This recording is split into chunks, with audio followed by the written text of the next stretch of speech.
Up at night, yeah. Make all the demons quiet, yeah. We were built to thrive, yeah. I think that we've all had enough. What keeps you up at night, yeah. Make all the demons quiet, yeah. We were built to thrive, yeah. I think that we've all had enough. Yeah, I think that we've all had enough. Sick of dealing with the old plan. They know that we're calling it wrong. You got me like, oh yeah. I think that we've all had enough. They know that we're calling it wrong. Hey, it's too late to try to go contain it. A generation fueled by creation. We live lives on a small screen nation. We control the airwaves, no negotiation. I refuse to think we need saving. Something good will come from creation. And when we think that the world is too anxious, we'll adapt, evolve, survive, and save it. What keeps you up at night, yeah. Make all the demons quiet, yeah. We were built to thrive, yeah. I think that we've all had enough. What keeps you up at night, yeah. Make all the demons quiet, yeah. We were built to thrive, yeah. I think that we've all had enough. Yeah, I think that we've all had enough. Sick of dealing with the old plan. They know that we're calling it wrong. You got me like, oh yeah. I think that we've all had enough. Sick of dealing with the old plan. They know that we're calling it wrong.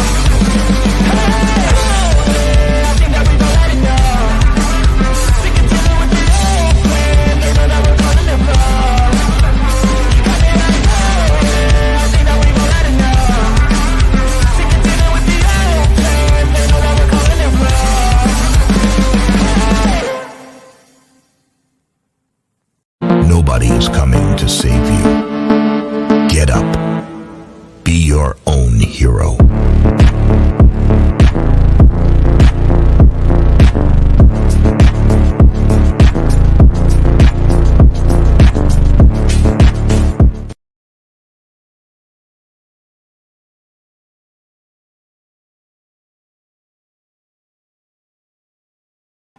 All right. Good evening, ladies and gentlemen. Welcome to Sovereign Soul Unchained Mind, coming to you live 250 miles above your imagination in the International Fake Station.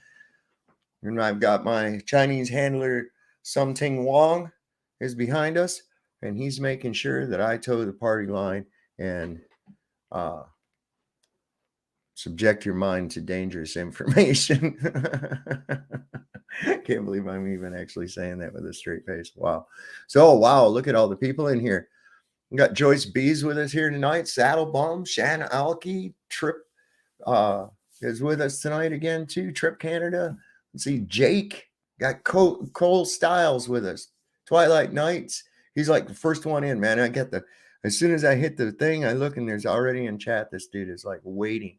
It's awesome, man. Mr. Leahy, 1510. Mr. Leahy, 1510. Charles Arnold. I'm just in a good mood. What the hell? I'm no gynecologist, but I know when I see one. Oh my word, Mr. Super Sidewinder. You're getting kind of raunchy in the chat now. Be careful. We got Sugary Nose is with us here tonight too. That's pretty good. That could be a euphemism. I've heard people that have a penchant for the devil's dandruff as having a sugary nose. So let's see.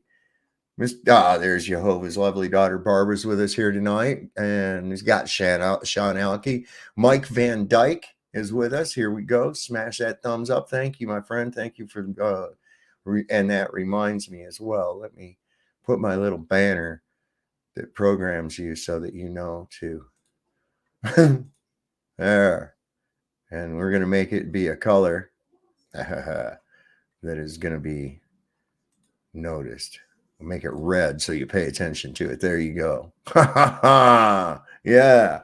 So check it out, y'all. I ran across this last night, actually, after I got off of the stream, I ran into there's Ash. All right, Ash is here too. Macy Chan, good to see you all.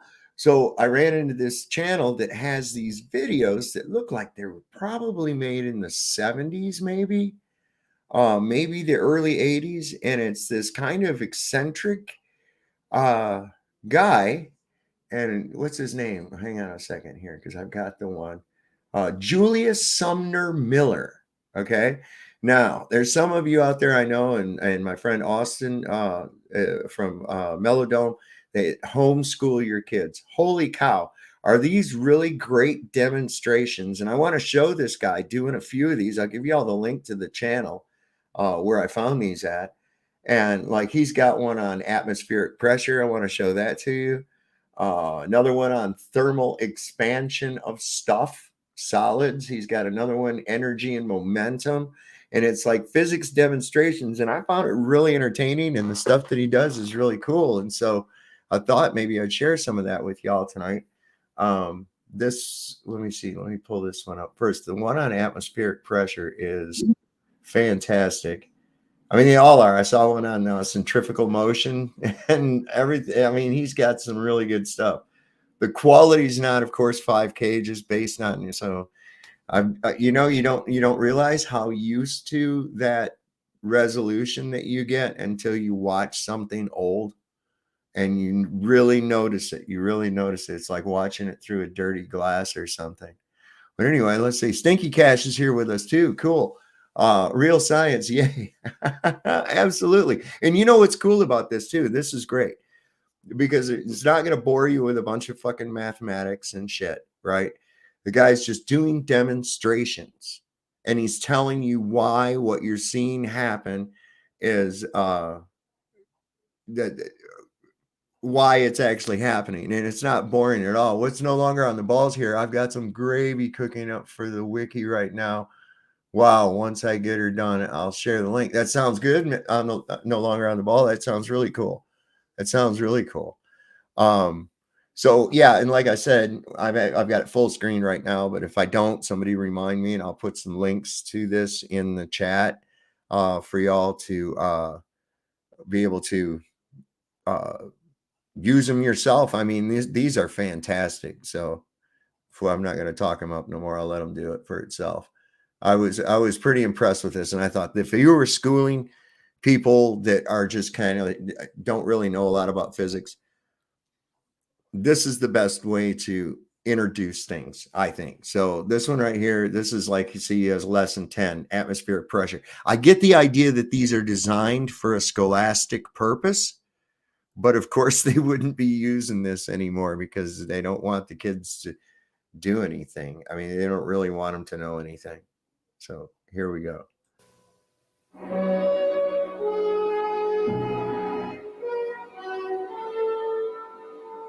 Just to keep the thing from freaking us out, I'm going to turn it up just a little bit so it's not, and I will be stopping it. And I will be stopping it from time to time. Just so that they don't shut us down. You know how they are when on this channel. Other channels can get away with shit. Channels like this do not get away with nothing or anything, I should say. I used the double negative there. You have to be careful. Speech is important. Yeah, they just want indoctrination. You're absolutely. What if we know a lot about physics? It's still good because these are like demonstrations that you could actually do at home. A lot of them. I just thought it was really interesting. This is a fascinating thing. And since we've been talking about pressure and gas behavior, this is a pretty good demonstration of that, at least when it comes to he's got another one on Boyle's law. He's got a whole bunch of these, so we'll get into them. Hang in there, folks.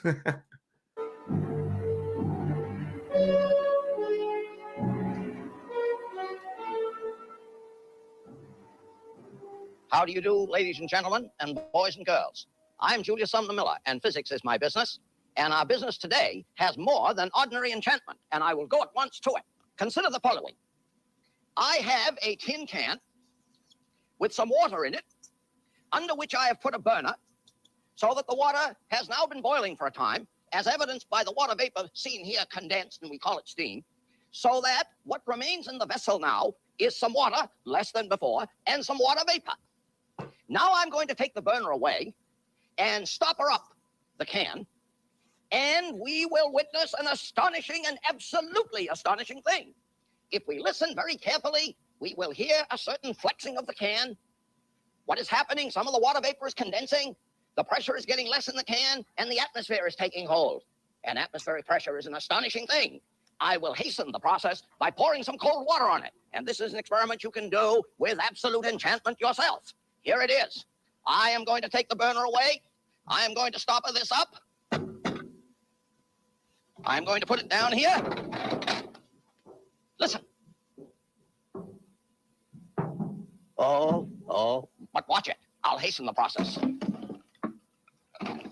Oh, there it is. Let me turn it around. There it is. And I say that is something to bear witness to. That is fantastic. The push of the air, staggering in its consequences for the human race. Now listen. See, and it's important to understand it was not being pulled in. The outside air was pushing it in.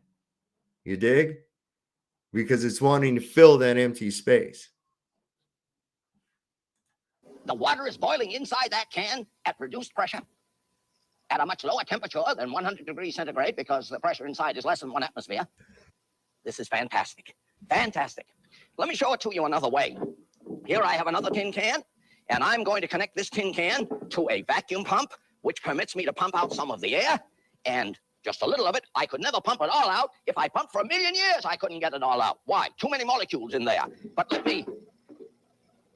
There it is. There it is.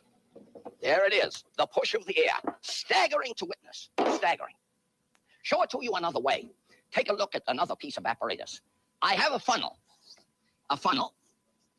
And across the top of it is a sheet of rubber tubing, as from an automobile inner tubing. The air inside is at atmospheric pressure. I'm going to connect the vacuum pump here and reduce the pressure inside from atmospheric less and less and less and less. And the rubber sheet, suffering the forces, the push of the air, will be depressed inside deeper and deeper and deeper. And indeed, if it can endure the reduction in pressure and the push of the atmosphere, I shall be surprised. Very likely, it will be torn apart. Here it is. There's the rubber tube. I am going to connect this. Now, I'm going to reduce the pressure. There it is, getting pushed in. There it is, getting pushed in. Oh, man, this is something. I'm going to stop in a minute. Let's get a tight shot, if you will, of that. And notice the enormous push of the atmosphere. Fantastic. Now, I'm going to evacuate more and more and let the push of the air push that more and more. And I'm going to step aside because when this does indeed burst, it has a detonation which could, well, unseat this building. That'd be very good.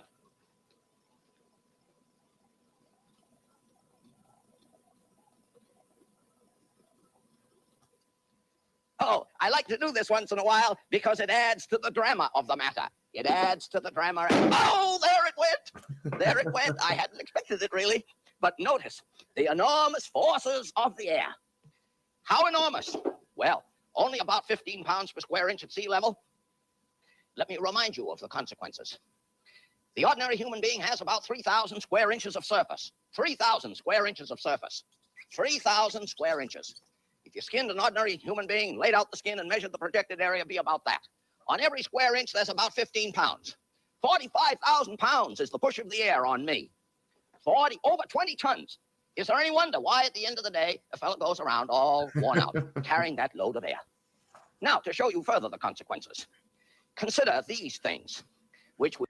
That's not really a good representation of that, though, because that is not pushing down on you, okay? It's pushing in on you at all points that are displacing the medium.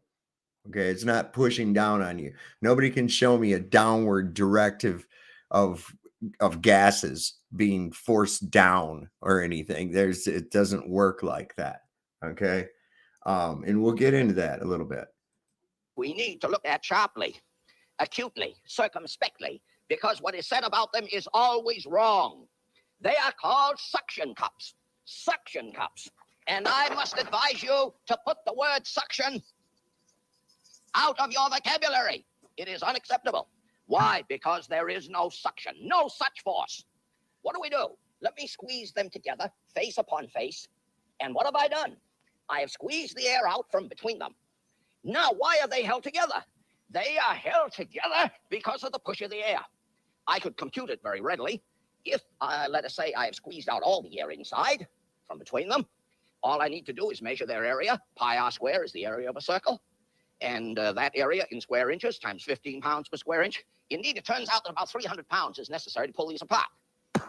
About 300 pounds necessary to pull them apart. Of course, look at the usefulness. Look at that.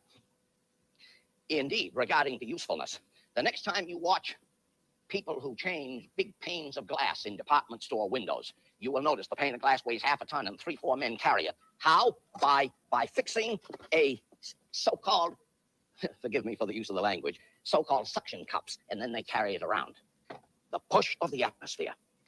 Now I use a vacuum. More adequately called a pushing cup, really, is what it, technically, because it's the air pushing that's causing that.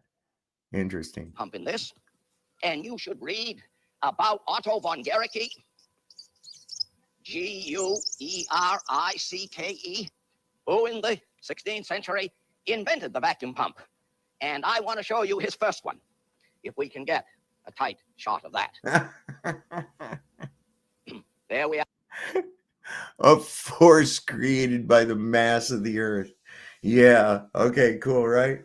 And then the little lion came up and started talking and said you had to go back through the wardrobe. You had to leave Narnia or some shit like that, right? Come on, bro. That's a cool story. Yeah, notice, here is a pump with a piston and 2 men are drawing on it. And he reports in his report to the societies, the scientific societies, that there was first a slight hissing as by bees and birds, and then bang, the cask collapsed. Here is another one showing the same. Fantastic. Those 2 hemispheres put together, the original Magdeburg hemispheres. And here is a picture of von Guericke. So we should pay him tribute. We should pay him tribute.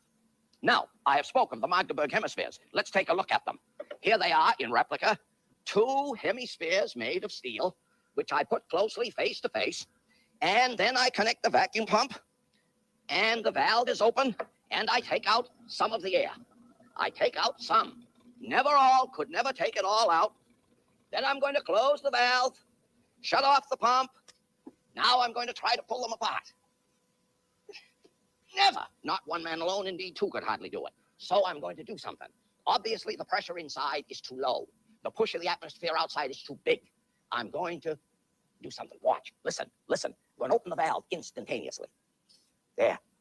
Now, what did I do? Oh, some say you let some of the vacuum out. Oh, that murders me. As Macbeth doth murder sleep. Didn't let any of the vacuum out. I let some air in. Still too much. Let more of the vacuum out. Oh, now I let so much out that all of it's out. And so we have the Magdeburg hemispheres, a classical demonstration historically. Let the vacuum out. Right. You got to think differently. You see, you got to think differently. This guy's shot. Yeah. I mean, he's really dramatic. I mean, he's really kind of dramatic and he's being cute. I think I would have enjoyed having a teacher like this. I really would. Because you get that idea. It's hard to wrap your mind around that because of the way our vernacular is, suction cup. And he's absolutely demonstrated that it's not that, it's the pushing of the air outside, of the pressure outside that's pushing in, trying to fill that empty space. That's what's causing that thing to stick together. And we would say, yeah, you're letting the vacuum out. You're not. You're letting the gas in. You're letting the air in. That air wants to fill that medium immediately. It's like almost instantaneous. Of atmospheric pressure. One more very dramatic one. On an earlier program, I showed this when I talked about inertia, but I want to do this now because it is a demonstration of atmospheric pressure. You see, ladies and gentle boys and girls, what I'm trying to do is not teach any physics in these recitations, but rather stir your interest by events which are dramatic for the soul. Here is a sheet of paper. about 20 inches one way and 30 the other.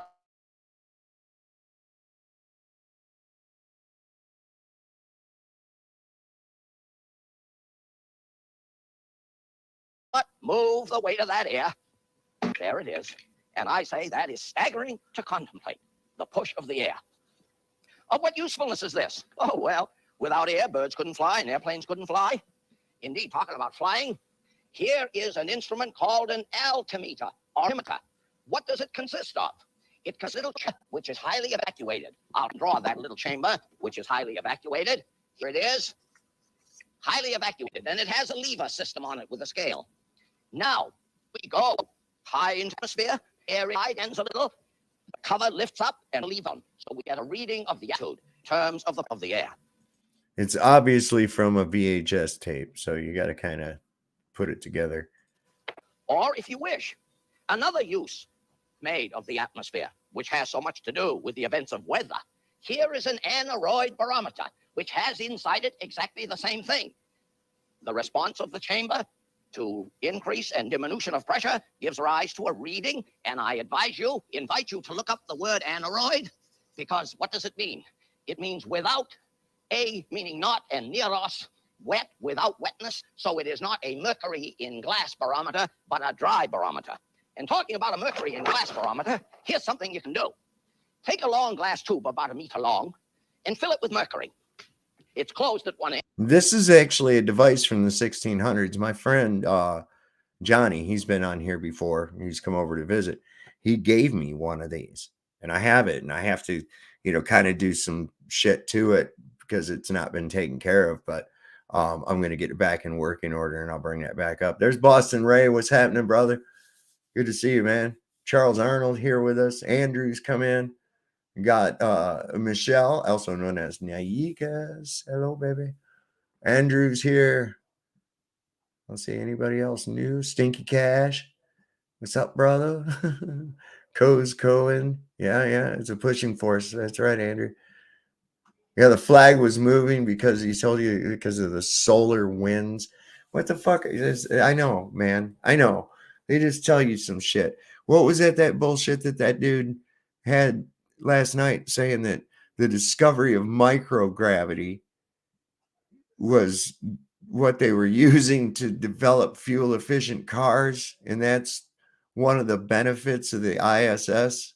I mean, what? I mean, and he got mad when I went, all right, let's look and see it. It didn't say that. He got mad. There's Martino Berto. What's happening, brother? All right, let me watch the rest of this here. End, closed at one end, fill it with mercury. Then take a vessel in which the mercury resides, turn the tube upside down, a finger across the open end, submerge the open end in this vessel of mercury, and take your finger away. Remember, the tube is filled with mercury. What would you expect? You would expect all the mercury to fall out. No, it does not. It's to a certain level, and notice the shape of the meniscus, the shape of the surface. It falls how far? So that this length is about 76 centimeters, or about 30 inches. And that is one atmosphere which sustains this column of mercury. And here is a region highly, highly empty of everything, except a little mercury vapor, perhaps. So one of the best vacuums we can get is produced by such a performance of a mercury column in a glass tube. Now let's see what else we could show. What else could we? Look at this. Isn't this fantastic? Indeed. Oh, I have another one. I have another one. And since it enchants me, I'm going to do it. This was boiling over there. Here it is. Notice. I'm in a hurry. Listen. There it goes. Notice, I thought I had not boiled the water long enough, because if there was any occluded air in there, we would have trouble. And so, are you not agreed that atmospheric pressure is a staggering thing to witness? And I thank you for listening.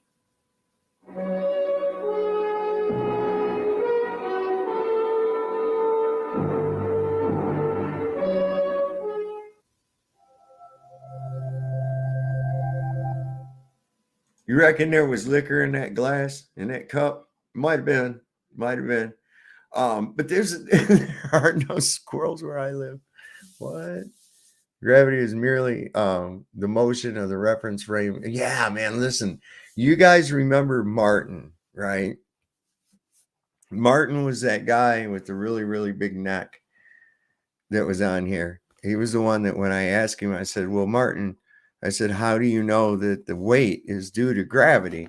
And his response was, because it is.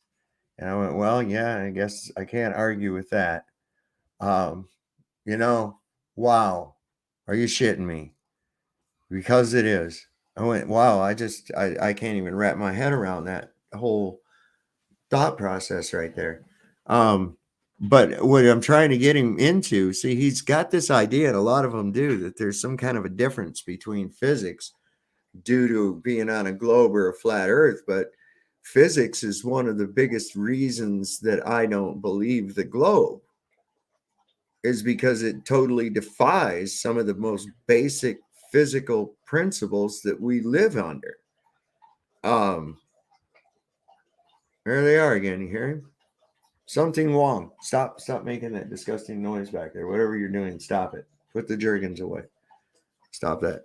There you go. Every time. Swear to God. Defies entropy. Exactly, Stinky Cash. It does. It defies entropy. And here's what you got to look at. Now, we've talked about this before. Dalton's Law, right? What is Dalton's Law? Now, I have a little folder in here someplace. Where is it? I think it's in... I know I put it somewhere here. Hold on a second. Do I have folders in here? Or did I put them in here? Damn it. I don't remember where it's at. I know how to find it. I'll do a search. I never know where I put shit. I'm like a squirrel. I just bury shit and I end up finding it. All right, so it's not in there. Let's just go here. Do that. Gas laws. Oops.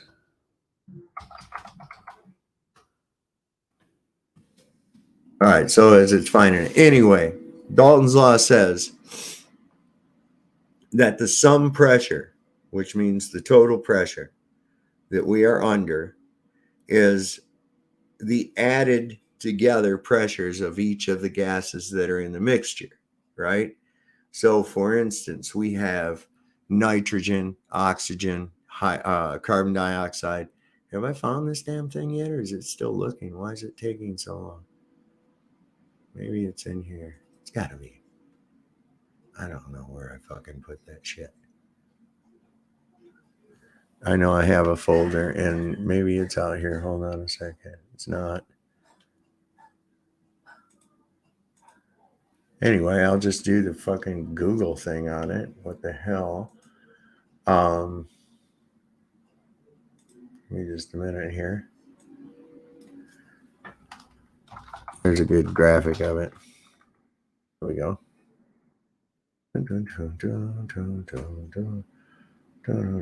I love this one. This one works really well. Okay. Present.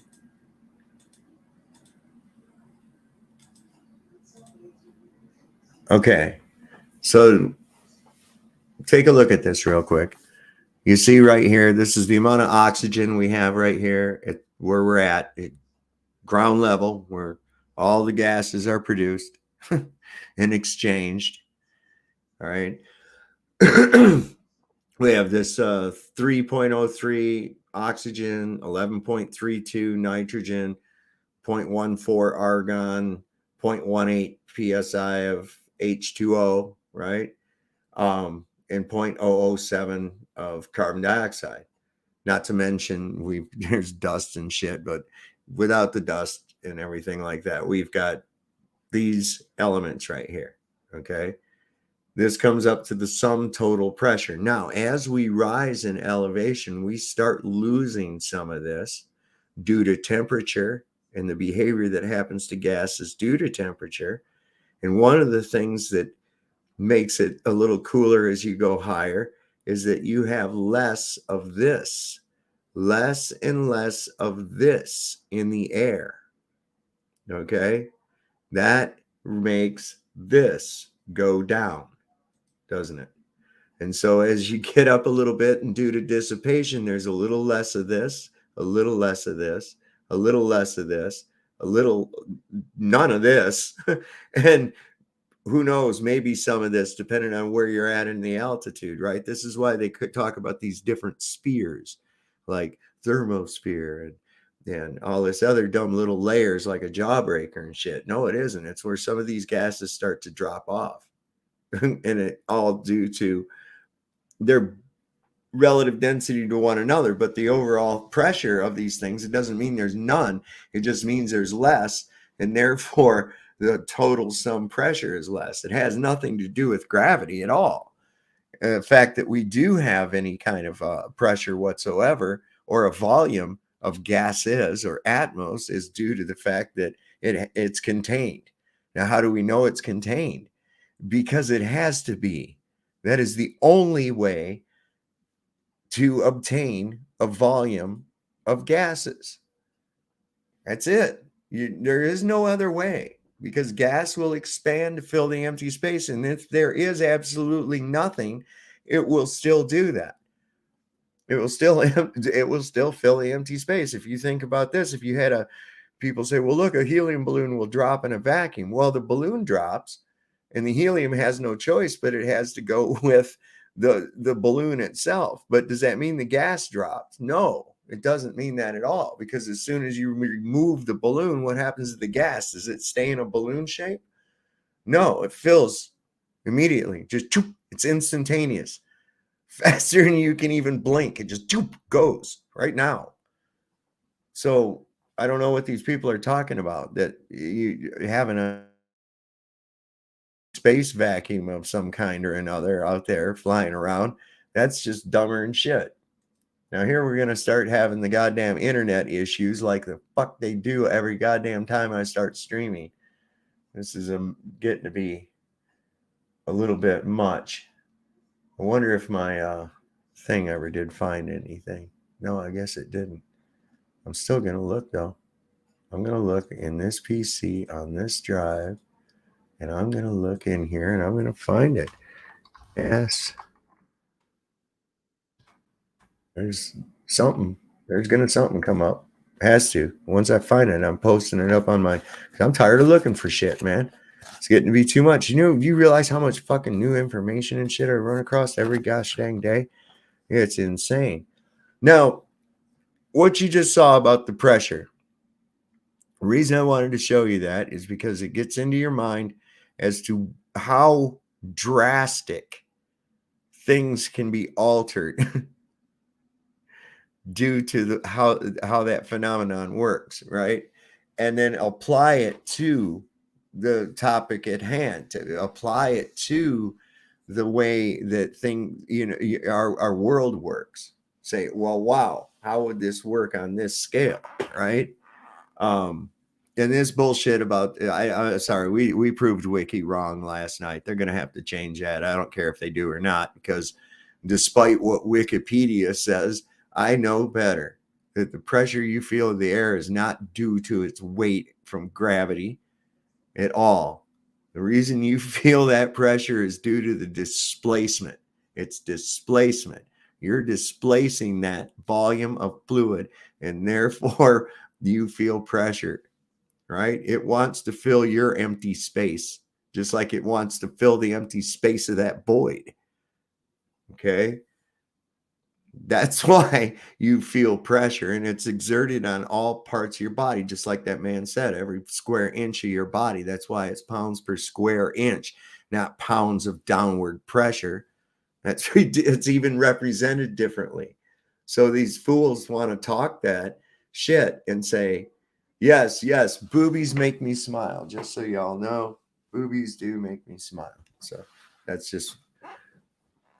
a given, I know. But, put out nice vibes that way. Timmy wants to fill your empty space. Timmy is a lunatic. He showed up over on Flatzoids today. In fact, what I ought to do, I think I'm going to. We'll come back over here to Julius Summer's, Sumner, here in just a minute, because he's got another one on Oh shit, he's got one on Newton's first law of motion. That's kind of interesting.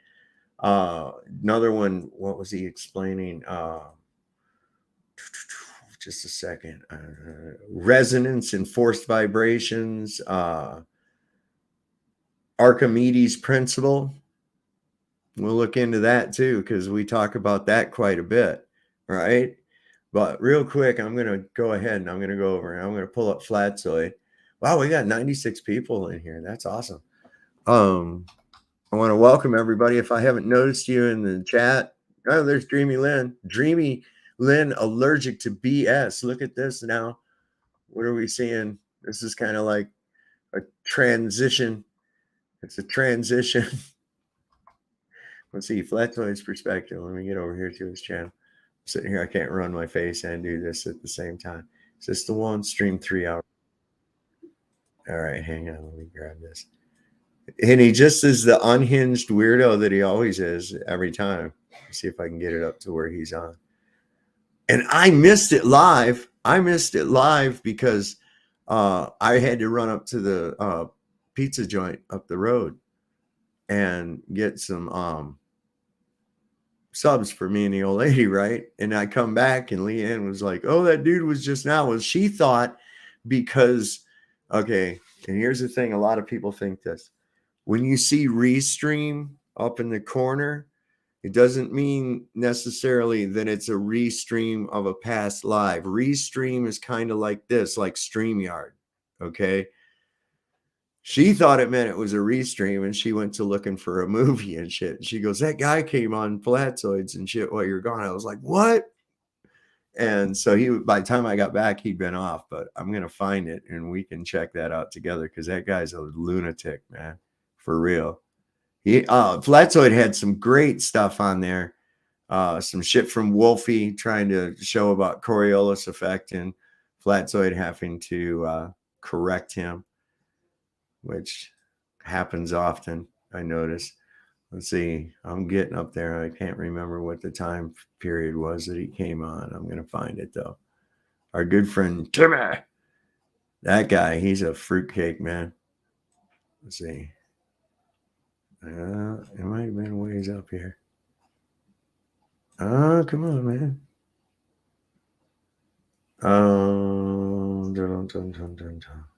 Anybody know, remember, or watch? Oh, wait. Is that him? No, it's PJ. Okay.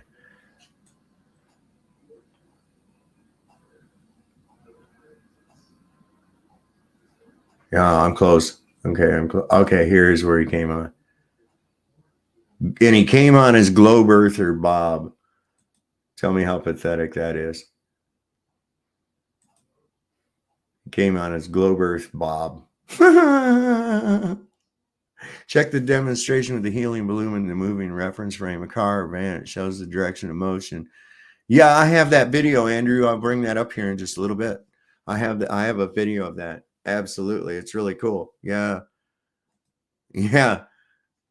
Where's the gravity? Is there gravity in the front or the back of the car now or something? Or what's going on? So this was on Flatzoid's perspective. Let me put the link to the full video in the chat. You guys will want to check that out. If you're not subscribed to Flatzoid, go over there and shame on you. No, I'm just kidding you. Go over and subscribe to Flatzoid Perspective. He's got some pretty good stuff over there. So hell yeah, there's Iron Horse hanging up in the house with us tonight. Greg Brayton's here. Quasar. Chris Fitzpatrick has gotten here. Glenn Salch. I know that guy. Wolfie Flatline, no pun intended. Yeah, no doubt, right, Glenn? That guy's a tool. Shawnee B. Oh man, we got a bunch of people in here. All right. So anyway, this was when our good friend Timmy showed up on Flatzoid. Is this Timmy? Yeah, it is. Yeah, what's up? It is. You actually showed up. What's up? I'm glad you decided to show up with another name again. What's your actual name, by the way? Globe Earth Bob. Yeah, but you were Timmy Bob. You were Liam on another show. One day you live in UK, one day you live in Japan. What's going on, man? I live all over the world. So in other words, you don't know yourself. Okay, that's Do fine. you go around the world? You can traverse the plane, yeah, you can. So I see you always show people experiments that you don't know what the hell is going on. It's amazing. sorry. It Was really this an is. experiment or a demonstration? You once showed a Cavendish experiment. You were like, look at it. Look, it doesn't work. Cavendish is not. God, so cringe. Wait. Cavendish is not an experiment. We went through this when you were on Solved and you got really obliterated because you didn't know. Okay, hold on. Can you just say that Cavendish is not real? Can you say Cavendish experiment is not real? It's not an experiment. Oh no, just say it. Just say it. Cavendish experiment is not real. Cavendish is not an experiment. Not Cavendish is not real. So Cavendish was a real person. He died. Wow. I'm talking about the experiment, bro. It's not an experiment. Must I talk in another language you might understand? Oh my God. Listen, whatever you want to Why would call you it, say I it's not don't real really if that's care. not what he's trying to I say? don't care what you call it. I really don't. But you know what I'm talking about. So No, just answer I'm the not question. saying those words. Do because you? This is the thing. This fucking idiot wants to say exactly what I tell you to, and if you don't, he gets mad as fucking hell, man. This guy's creepy as shit, man. He really is. that's not what I'm Agree with saying. it or not? Do you agree with it or not? What agree with it? There's nothing to Do you- agree. It's So you torsion. think It's a so you're saying demonstration. what Cavendish It's a did is complete garbage? Is that what you're saying? Cavendish never did it, by the way. Cavendish died. Cavendish before never he did did it. it. Really? Okay. I'm gonna bring up citation. Oh my God, Cavendish never did it. Nope. What is with that giggle? I don't even think I. What's with that giggle, dude? Solve was right. You're mentally wrong. How am I mentally What is wrong with here? you? The guy said Cavendish Just that laughing experiment you're is mentally wrong. wrong. You don't understand anything, dude. I Wait, never so you said don't so. believe in Wait, gravity? wait, Because wait, gravity's not real, right? Wait. It's an experiment, dude. He just lied on screen for everybody, saying I said Cavendish experiment is wrong. I never said those words. I said it's not an experiment. Yeah, you did. I said it's not an experiment. So stop lying. That's what he said. It And is I'm an going to- experiment. and I'm an literally going experiment. to show You're a you liar. ignorance. You have a hearing problem, sir. Yeah, and I'm literally going to show you ignorance now on screen. Pay attention. This is a journal, okay, a scientific journal. Many years ago, the late Reverend John Michel, this was Mr. Cavendish, of the Society contrived a method of determining the density of Earth. Notice, he tried to calculate the density of Earth by rendering sensible the attraction of small quantities of matter. But as he was engaged in other pursuits, he did not complete the apparatus till a short time before his death and did not live to make any experiments with it. Uh-oh.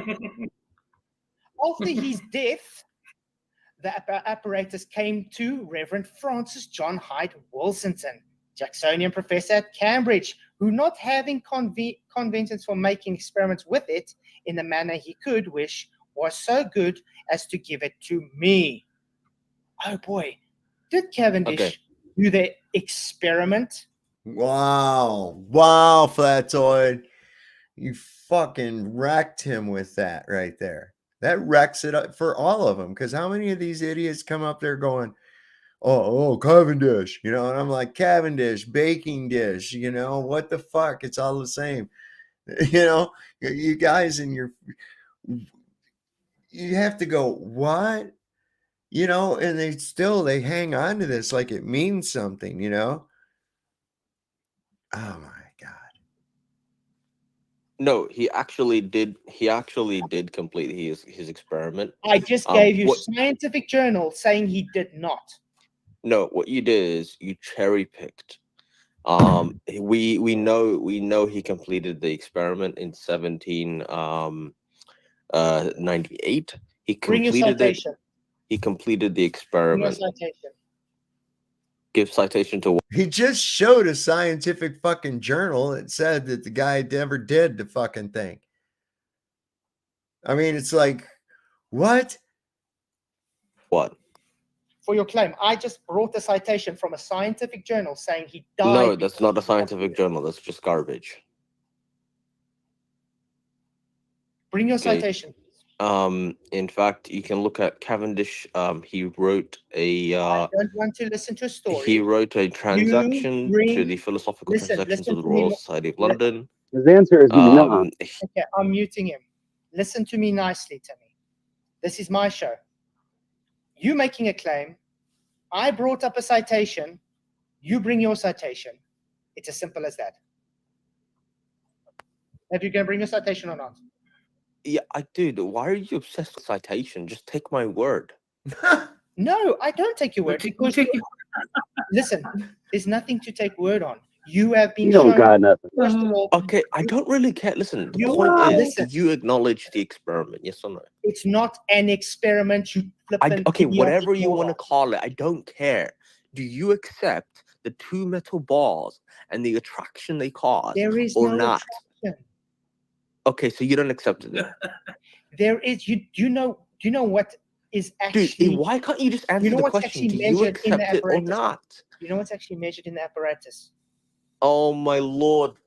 Do you accept it or not? It's not a damn experiment. There is no attraction of masses. Do you even know Oh what my the data is that came from the apparatus? This is tell you absolutely what, gold, you've got to be dude. real- This you've is got to be- hilarious. Okay, guys, I'm gonna answer it for him. He doesn't accept what Cavendish has produced. He didn't doesn't produce accept anything. He the died. outcome. The fact is, do Who you are you accept talking little to? g, by the way? Do you accept little g? Sorry? Do you accept little g? Acceleration is an observed phenomena. No. Do you accept 9.98, blah, blah, blah, whatever? It's an average based on acceleration Okay, observation. but do you accept it, yes or no? Duh! It's an observed Okay, phenomena. okay, you guys. moron. Did you hear that? He accepts 9 point. Is this guy? Wow. Wow. I should, man. I should. You're right. I should do that. Clip that up and just put it up, that sound. What a fucking guy, right? Oh my God, man. So because an observed a phenomenon, this is his thinking too, that means gravity, because that's what somebody told him to call it. What's the cause? He's gonna evoke Cavendish experiment. Flatzoid brings up the fucking scientific journals showing that Cavendish never really did the experiment. He just devised this apparatus for it. Somebody else fucking did it, and Cavendish died. I mean, what? Is this guy for real? He's lost You're- his mind. You're right in the head, dude. Honestly, Listen. not right in the If head. you accept little Are you g, talking to your trollish you cronies or accept something? gravity. That's No. how that works. No. Yes. Sorry. Yes. Okay. Yes. No, not at all. I'm going to ask you a question. No, at all. I just want to ask him a question quickly. And this is going to show how So bright you really are. indoctrinated you are, dude. Okay, I'm going to ask him a question. This is going to show you. Fucking PJ. Is acceleration gravity, Globe? Oh my lord, dude. That's not what I said. That's not what I Yes, said. Is it is. acceleration gravity? No, I never said it is gravity. Little g is acceleration. It's not gravity. You complete and utter moron. No, but just repeat after me. No. I accept little Little g. g Hold on. is acceleration. Hold on. I just need to get my accept hold on. acceleration. Gravity is not a thing. Okay, hold on. I just want you to repeat after me. I accept little g. I accept acceleration. No. Just repeat. Okay, so that's what little g is. So just repeat after me. I accept little g. I am not playing your I games on accept my you. show. Acceleration is not No, gravity. Why Why does he keep laughing like a child? Is Because he is guy. Because he's cockle-campaign. mentally deranged. He's I wrong am in the being head. funny, right? You come across as so effing arrogant, right? Should do a home check on him. Listen, I gotta tell y'all, man, This is the mental illness. This is globitis. This is what it causes, man. Do you know that every serial killer was a globe earth person? Did you know that? Did you know that every mass murderer in history was a globe earther? I mean, we have to stop this. Listen to this guy, right? Oh my God. I mean, you can go through, look at your crime statistics, and just look at how many of the perpetrators were globe earthers. I think it causes this problem, and this guy is a case study in it, you know? I'm using globe logic, incidentally, so they would appreciate that. We don't even know who you are. You don't even use your real name. And you come in here with an ego that's fucking massive. Yeah, Like, because Yeah, I have no, the truth. shut your fucking mouth a minute. Babe, No, swearing. because he's rude. He just laughs and I know he's dismisses rude. Stop everything. It's swearing. okay. It's okay. She's He's got the right to be this absolutely way. disgusting.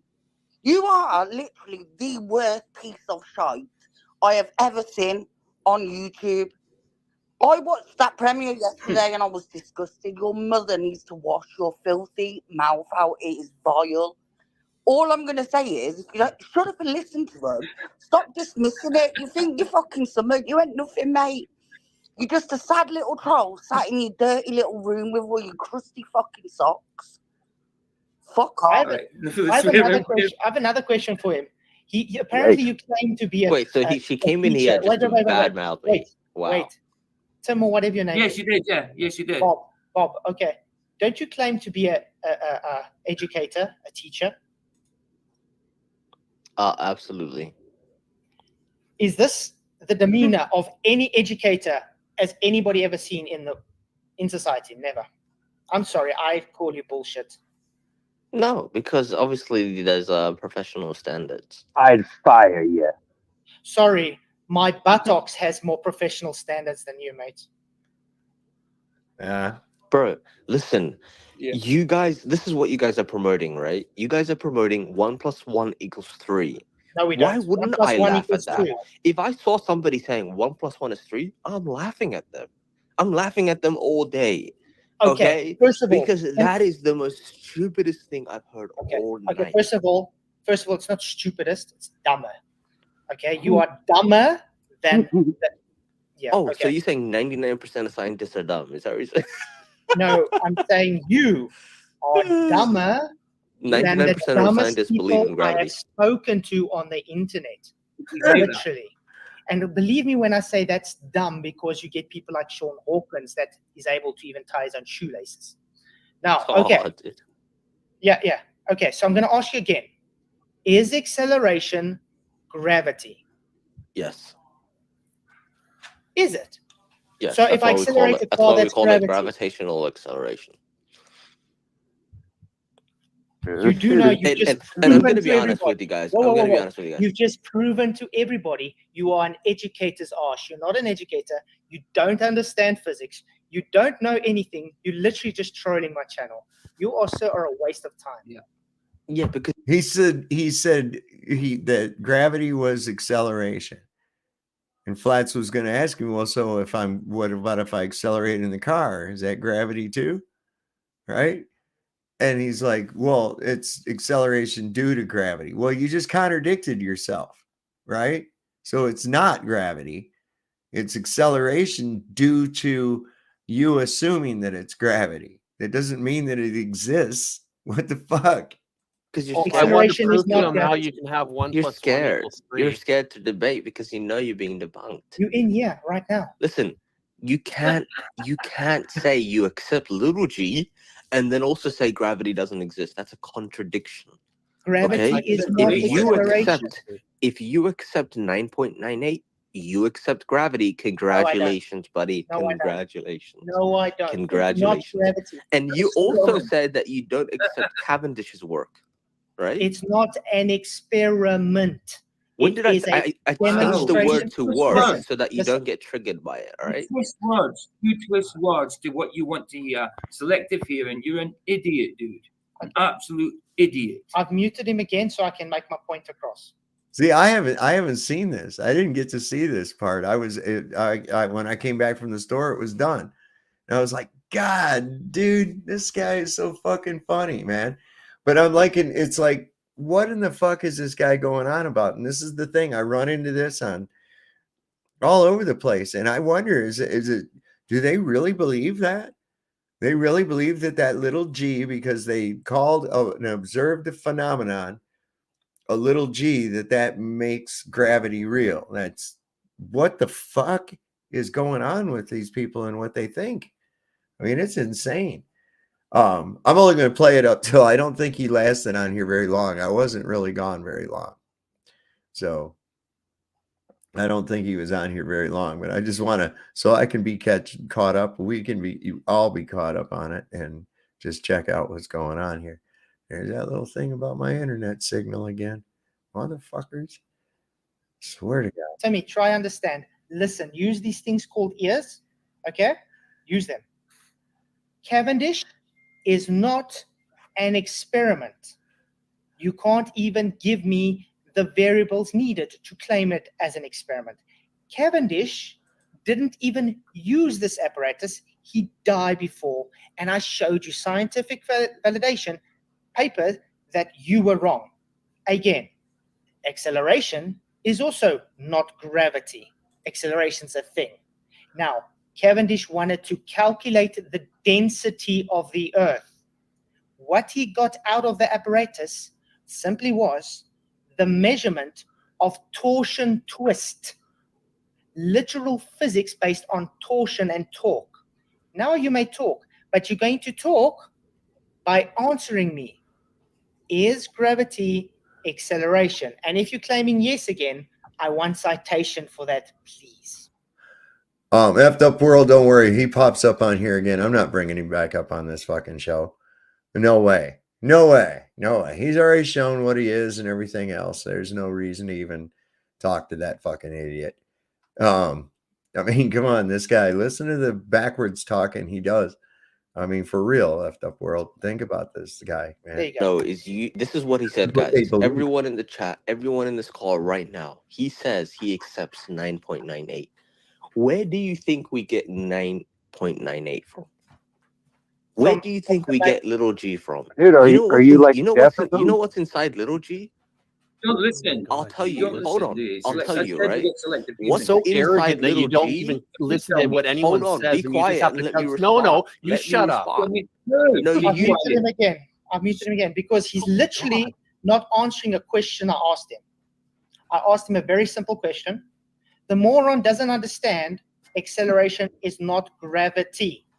You can observe he's straw man. He's acceleration. saying, You know he's what? saying Kick him accepting off. that, accepting the 9 that you're accepting G. That's a straw man. He never said he's accepting Flats, G. he's trying to get you to say something so then he can cut it and clip it and post it.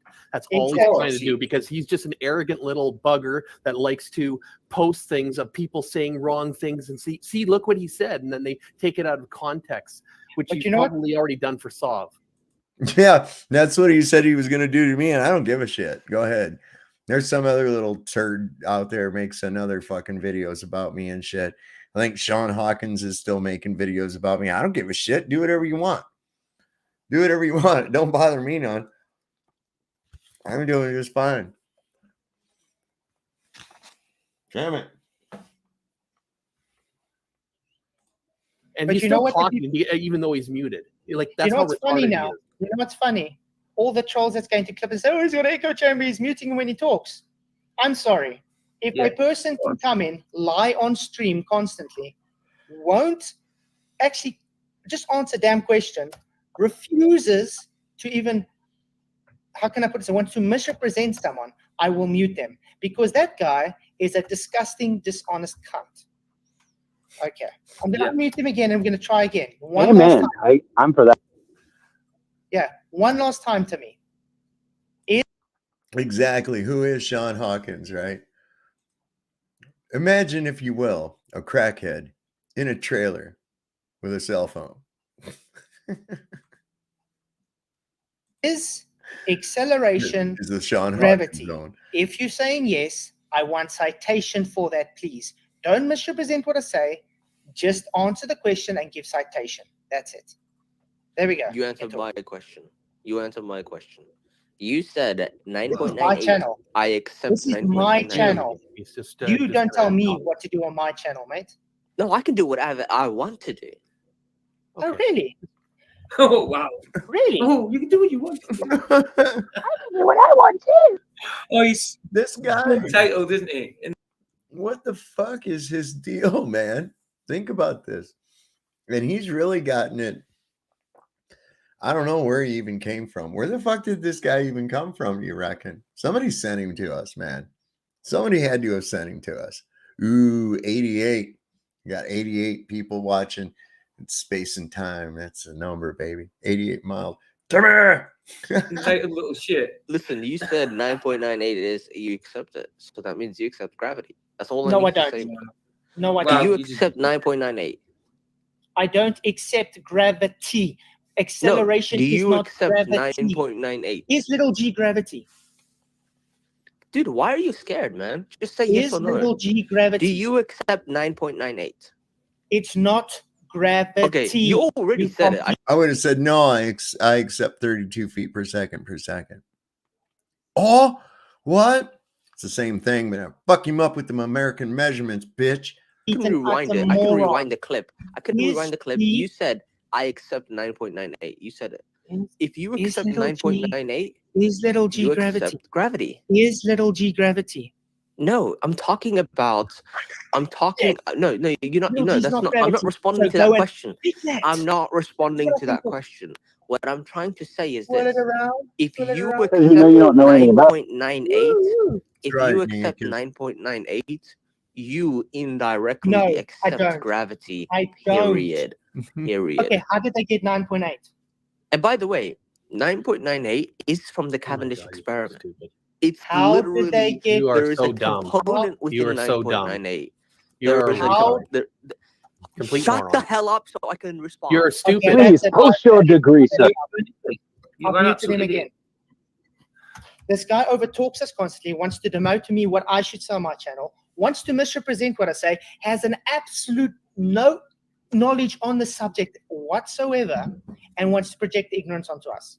The last time, Tommy, gravity is not acceleration, as you just admitted. 9.8 meters per second is literally an average taken of dropping a object in a vacuum. Do you know what the independent variable was in a vacuum? Okay? In a vacuum. Do you know what the independent variable was in a I vacuum? love it. I love this. How stupid Vacuums you don't are. exist. Is this Yeah, guy stop, FTP stop. with the There- voice There changer? is a component. There is a Is this guy component within FTP should with the voice 9.98. changer? Hold on. Is this There is a FTP with the No, voice no. changer? No, you hold on. No, listen. You There's a can't even- component. There's a. Can I actually No. say something? No, you No, you can't. can't. You're being rude. You're being rude. Bitch. Denied. You're being very rude. You're over talking Yeah. us. So what? constantly. I'm going to be rude to stupid people. That's how it is. Okay, delete him. You're the Get him off. stupid Yeah, one bye. to He's just an idiot. go on. Bye, removed. Sorry, guys. He's rude. He's incompetent. He doesn't actually know anything. He wants to misrepresent. He wants to lie. He's coming just to disrupt the show. He's gone. Yep. Finished. And that was the end of that guy on that show. So no, he won't be coming back on here. I can guarantee you that.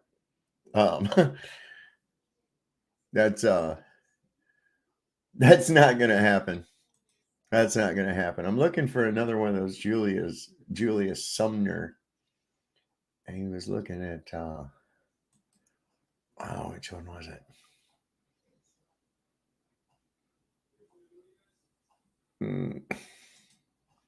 Hang on.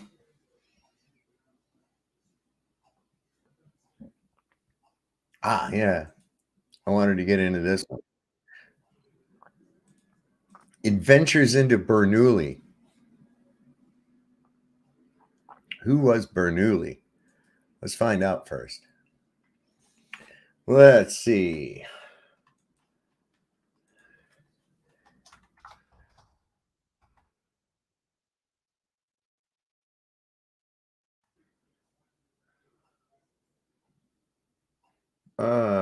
Is there anything about the guy? Renew 2 L's?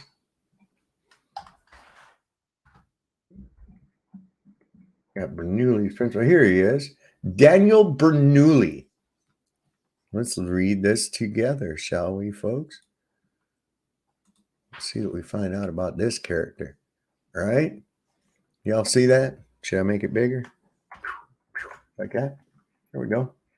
Daniel Bernoulli was a Swiss mathematician and physicist and was of many prominent mathematicians of the Bernoulli family from Basel. He is particularly remembered for his applications of mathematics to mechanics, especially fluid mechanics, and for his pioneering work in probability and statistics. His name is commemorated in the Bernoulli principle. All right. And then, well, let's just dive in and see what that Bernoulli principle actually is, and then we'll look and see how we can apply it. So let me grab this and this. And here we go with our favorite old guy again. And I will be stopping it from time to time, but that's okay. Music. So dramatic.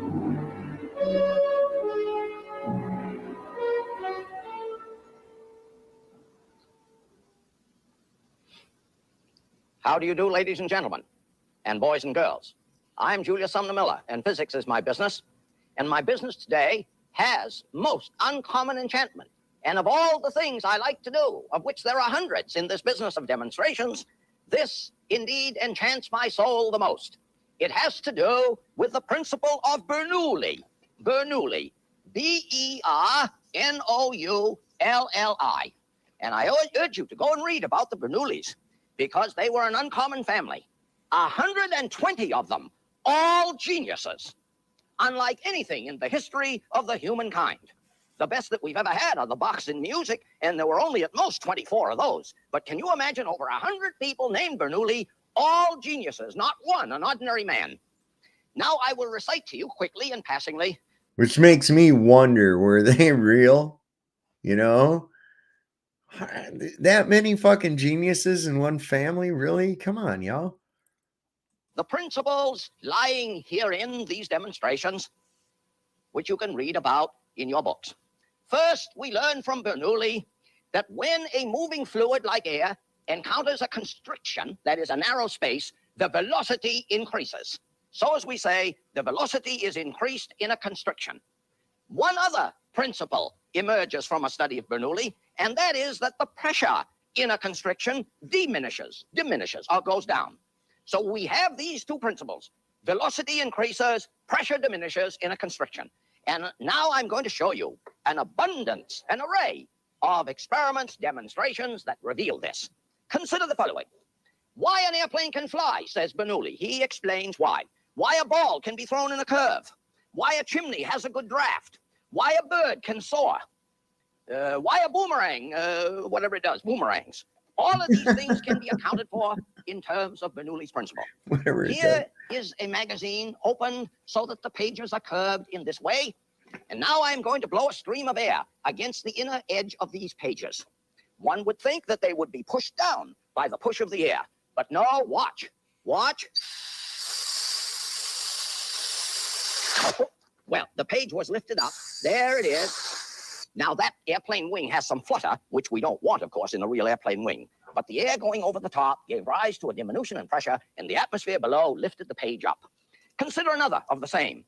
Here are two spheres, two croquet balls, with a little separation between them. And this region is a constriction. I'm going to blow some air through there. One would think impulsively that the spheres will be blown apart. No, they are not. The pressure will be reduced and the atmosphere will push them together. Watch it.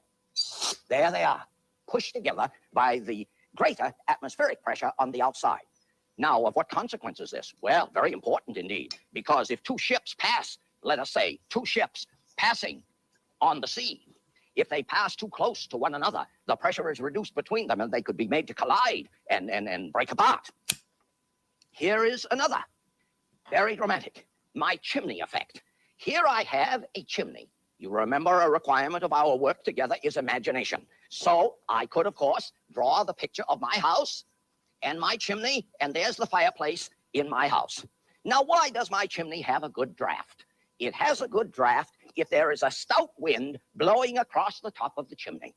Why? Because high velocity, diminution in pressure, the atmospheric pressure pushes the smoke up the chimney. I'm going to prove that.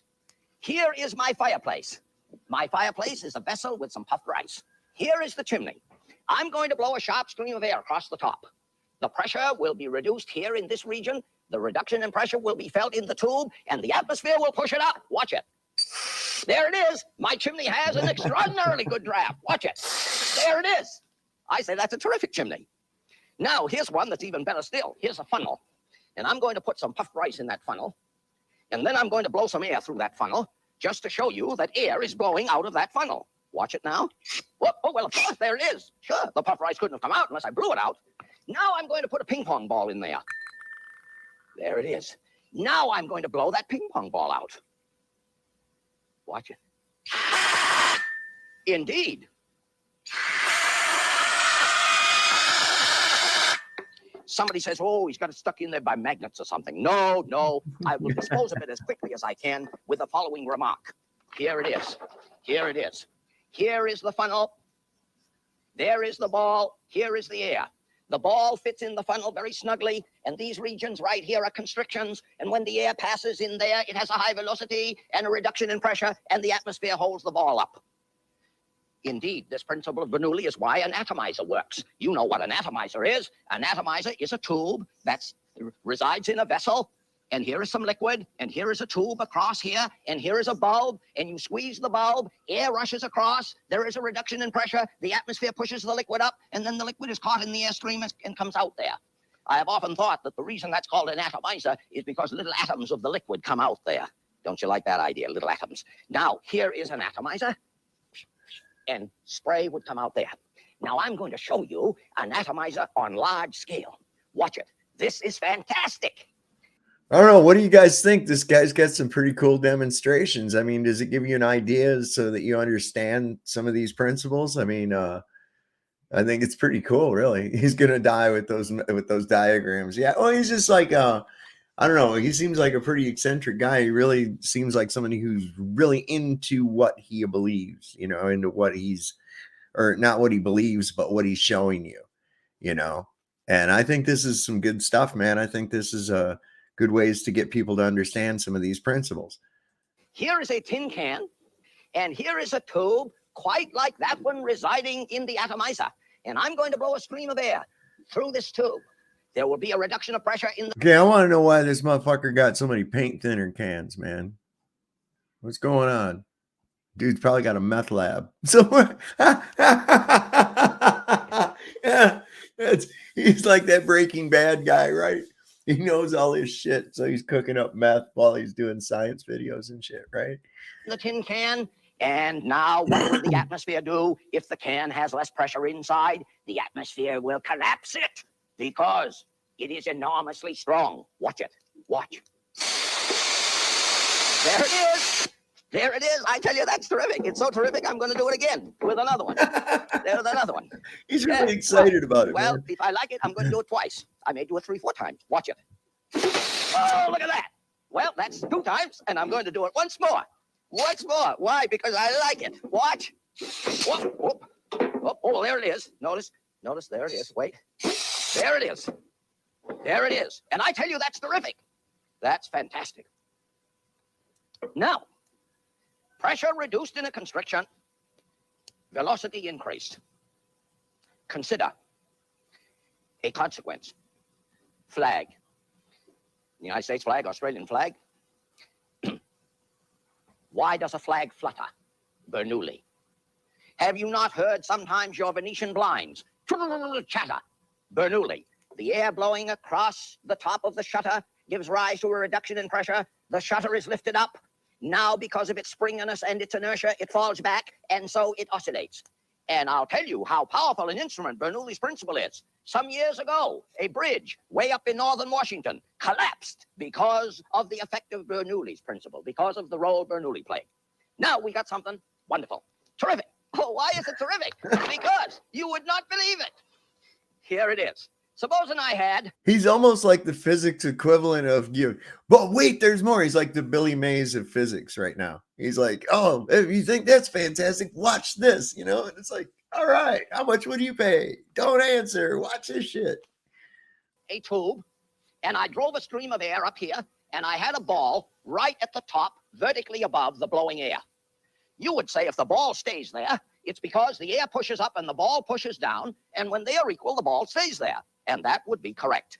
But now supposing I turned the tube off the vertical, and the ball still stayed there. Well, you can't say that anymore, because when the ball receives the air that way, there is a component that way and a component that way.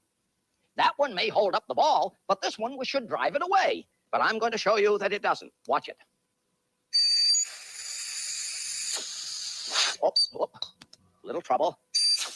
Uh-oh. Let me try a heavier ball, a golf ball.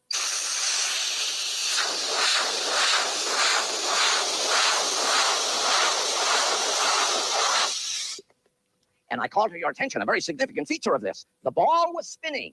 This spin gave rise to a reduction of pressure on the upper side, whereupon the atmosphere held it up.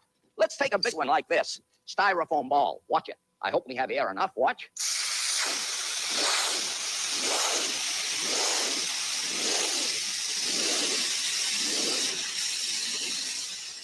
And I say that's terrific. I just love that. I want to do it again because I do. Any objections notwithstanding.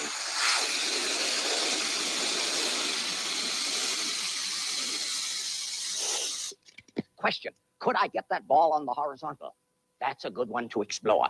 Indeed, you can do this by going to your gasoline station and using the air hose at your service station.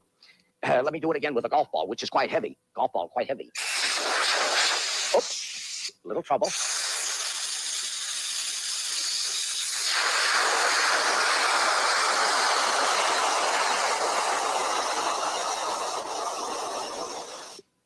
Now, see, you drop this motherfucker back in like the 1500s, put him in a little cap and, you know, all that shit. This dude would be considered like a wizard or something, right? But all he's doing is taking the principles of nature and showing you things with it that you've never seen before. And that's what I think is really cool. Hey, there's Mojo Shop. What's happening, bro? He's like Fire Marshal Bill. Yeah, no doubt, right? But I think this has got some good shit, man. This has got some good shit. Finally, since I enjoy, as you know, the physics in toys, here is a wonderful demonstration of Bernoulli. Here is a little toy car. Here is a little toy car. And what am I doing? I am storing some energy in a wound-up spring. And when I release the spring, it unwinds and turns a fan, and there is a stream of air emerging from here. I'm going to show you that there is. Watch it. There is a little polystyrene ball. There it is. Now remember, I can put that off the vertical. Watch it. There it is. Now what I'm going to do should be an enchantment for ages 4 to 94, as all the physics that we do should be. Watch it now. Watch. Oh, isn't that something? Look at that. A fucking thing I'm going to follows do that it. again because I like it. There it is. This is a Bernoulli car. And why does it work as it does?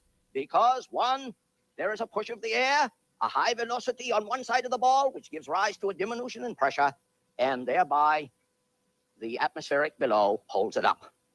Now, what shall we say about Bernoulli? The applications are phenomenal. As I've remarked, two ships passing on the sea should not pass too close to each other. Indeed, have you not stood on the sidewalk when a fast-moving vehicle has gone by and you have been made to rock? Or have you not passed in your car, a bus, let us say, and your car is made to rock? This is a consequence of the reduction in pressure between the vehicles, whereupon the atmosphere on the outside pushes them together. Indeed, when the Japanese designed their most recently accomplished railroad from Osaka to Tokyo, where the trains go about 120 miles an hour, what was the critical thing? Several. One, the center of gravity idea. Number two, how close can the cars be without the effect of Bernoulli? And so I say, read about the Bernoullis. They are wonderful to know about. And I thank you for your attention.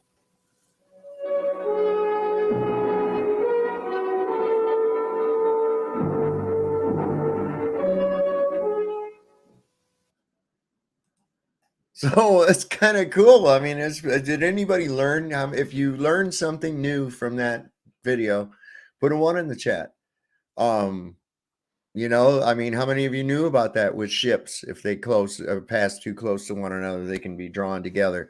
I didn't know that. That's interesting. There's more applications to it than you think. And see, this is the thing.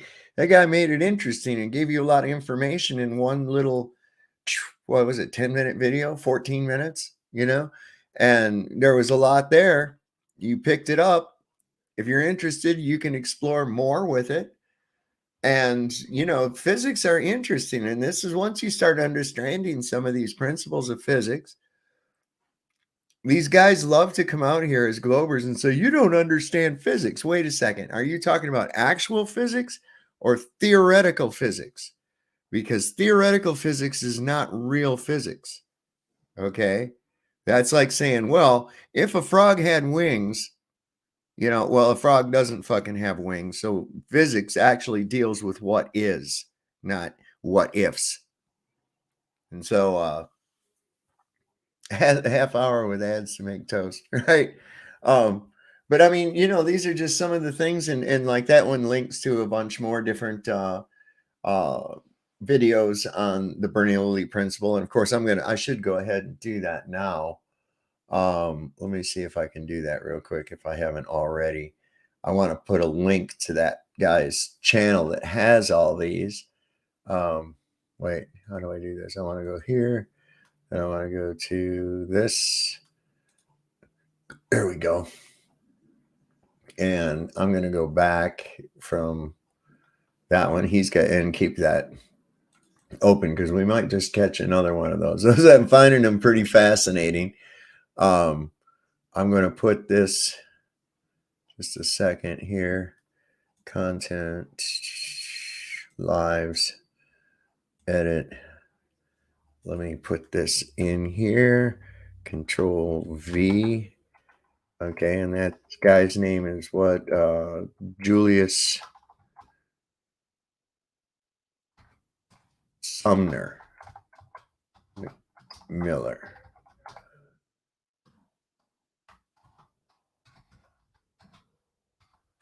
Okay, and that's the channel. So check those out. Did I put a link to that last one in the... Did I? No, but I will. In case I didn't, I'll share and put a link to that in the chat. So anybody that wants to go and check that out can go and check that out. But yeah, that's a really, listen, man, these, I think he's kind of entertaining because he's like, what? This guy's really into this, man. He really digging on this shit. Yes, you should watch all videos made for third graders. Pay attention to his video on gravity. Does he have one on gravity? These are just physics demonstrations. I think they're interesting and shit, you know, and there's a lot of people that don't know that. Would you like to come up and challenge my knowledge of physics, Charles Arnold? Would you like to come up and discuss your fictional gravity with me, Charles Arnold? How about you just go ahead and click that link? Come on up here. I'll be happy to talk to you about your fictitious gravity. First thing you can do is prove that bullshit to me. Okay? See, this is where these guys are at. This is where these guys are at. But yeah, I'd never thought about that. I mean, I was aware of that principle, but I'd never thought about that when it comes to ships or even like trains. I mean, that would probably be the last thing that come to my mind would be, you know, two trains passing each other could actually be, you know, especially if they're going really fast. That's really interesting, man. So you got to take that into consideration. I would have never thought that. But we've all been in traffic and you feel another vehicle go by, but do you really understand why your vehicle went like that? You know, that's what, okay. So now y'all get it. I mean, it's one thing to learn that in a classroom, but to put it into practical demonstration and then apply it to things. I think he used really good demonstrations and good analogies as to what, like in everyday life, like with the ships or vehicles and things like that. So hell yeah. And how many people would know to call it that? You know, like kids say, why did the truck going by make the car go like that? I say, well, they call that Bernoulli's principle. You can explain it real easy to them, right? Imagine if that had happened to us, right? Where we'd be. How many would be, thinking along those lines? I don't know, man. School fucking wrecks you. So where'd the guy go? The dumbass about the gravity. Charles Arnold. Where'd you go there, buddy? Can't hang, can you, brother? Can't hang. I already knew that. It ejects matter from its poles. What does? What ejects? It's called displacement, dA.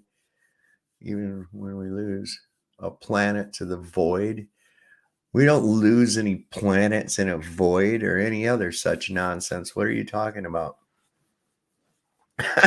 Injecting shit from its poles? What? Holy cow, man. Who's this guy? Quasar. Are you a glober? Do you have globitis? Come on up on the panel. I want to talk to you. I'm nice, unless you get nasty. But yeah, man, check it out. Come on up there, man. Hey, Quasar. I mean, that'd be interesting. I want to know more about your planets with stuff coming out of their poles and space and magic balls of gas and shit. That's what I want to hear. I want to hear about that shit. You guys? I mean, that's like real life Fantasia type stuff, right? I mean, I'm saying we should have that being really go for it. What is going on with my camera? It's acting really weird, man. It's not doing what it should. I want to look at something here real quick. Oh, that's why. Because it's gay. Let's see if we can fix that. Is that better? Yeah, that's much gooder. There. Why did it lower itself? Upsetting. Yeah, I was our friend Martin from Facebook. He's still running his mouth about, he actually thinks that physics change whether you're on a globe or a flat earth. And it's like, wait a second, physics is physics. And in fact, physics actually demonstrates that your globe is scientifically fucking impossible, man. Right off the bat. And of course, right where I go to is this thing with the gases. It's very, very important. Even Wikipedia tries to tell us that the atmospheric pressure that we feel is a result of gravity pushing the air down or pulling it down or whatever it is that gravity does or doesn't do.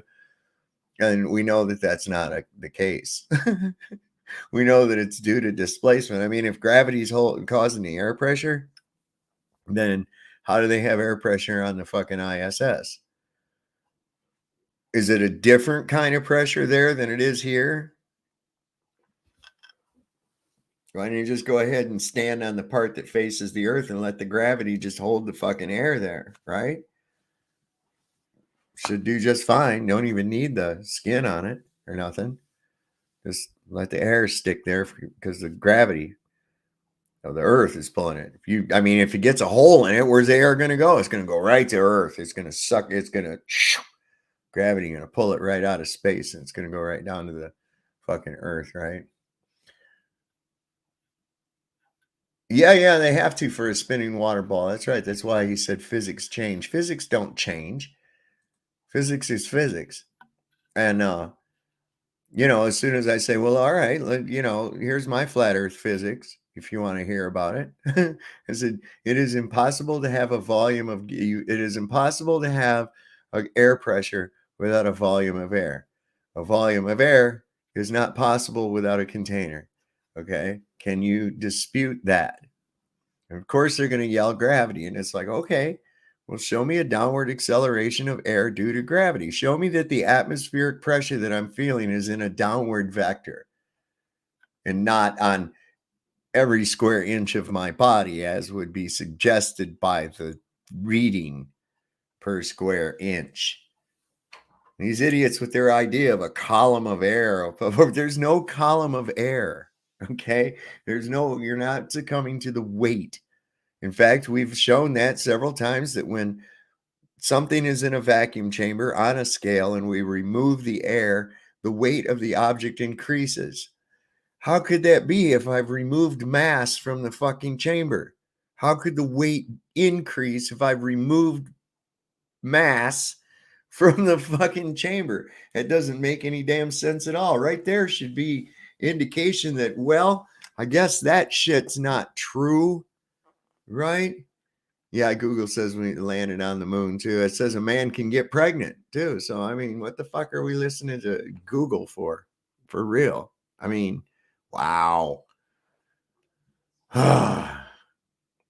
Newton's first law of motion, inertia, which has always intrigued me, that word, because the word inert means unmoving, right? That's always kind of intrigued me.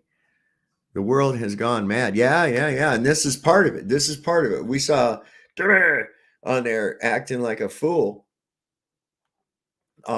Every time any kind of logic was brought out, anything that showed how illogical what he was saying was, and he just giggled like a maniac. And I'm like, where the fuck did these people come from? For real. And they literally believe this, and it's like I think it causes insanity. Like I mentioned before, every mass killer in history was a globe earth believer. I mean, coincidence? I think not. I mean, save yourself before it's too late. I mean, do you really want to end up being a mass murderer? Do you really want to end up being a serial killer? Then you have to drop this delusion of a globe, right? Because statistics show that 99%, if not better, of all crimes committed today are done by globe earthers. So if someone or a family member is suffering from this, please help them. Please help them. Right? I mean, I feel like I should have Sarah McLachlan music playing or something, but you guys know we saw Timmy. We've seen the rest of these clowns. We've seen Nick Volt. Right? Glober Bob. All of these characters. Look what it's done to them. I mean, do they already have bodies under their crawl space? I don't know. I can't say. But based on my research, using Glober logic, that all mass murderers in history were globe earth believers, that it can only mean that it's because they believe in the globe that they did these things. So, save yourself. That's what I'm saying, y'all. You know what I mean? It's not a joke. It's not a joke. These people, it's bad. It's bad, okay? Taking away from the center thing is really bad, I feel. Gaslight us. The irony burn. Yeah, they do. They gaslight the fuck out of us, man. PhD Tony. Oh my God, that man looks like he hadn't shit in a month. He acts like he's got a shit and can't. I mean, he needs to just go over in the corner, have a nice big fucking fart and relax, That's what I'm saying. That guy. Wow. Okay. Can you see your photos of your trip to the ISS to verify your claim? Nope, just believe. Yeah, right? What, is somebody on here actually claiming they went up to the ISS? No, they can't be. I had a guy tell me today, and he's probably about the 15th one I've met on Facebook in the last couple of years, that has a yacht and goes on some race that they supposedly do. I said, you don't have a yacht?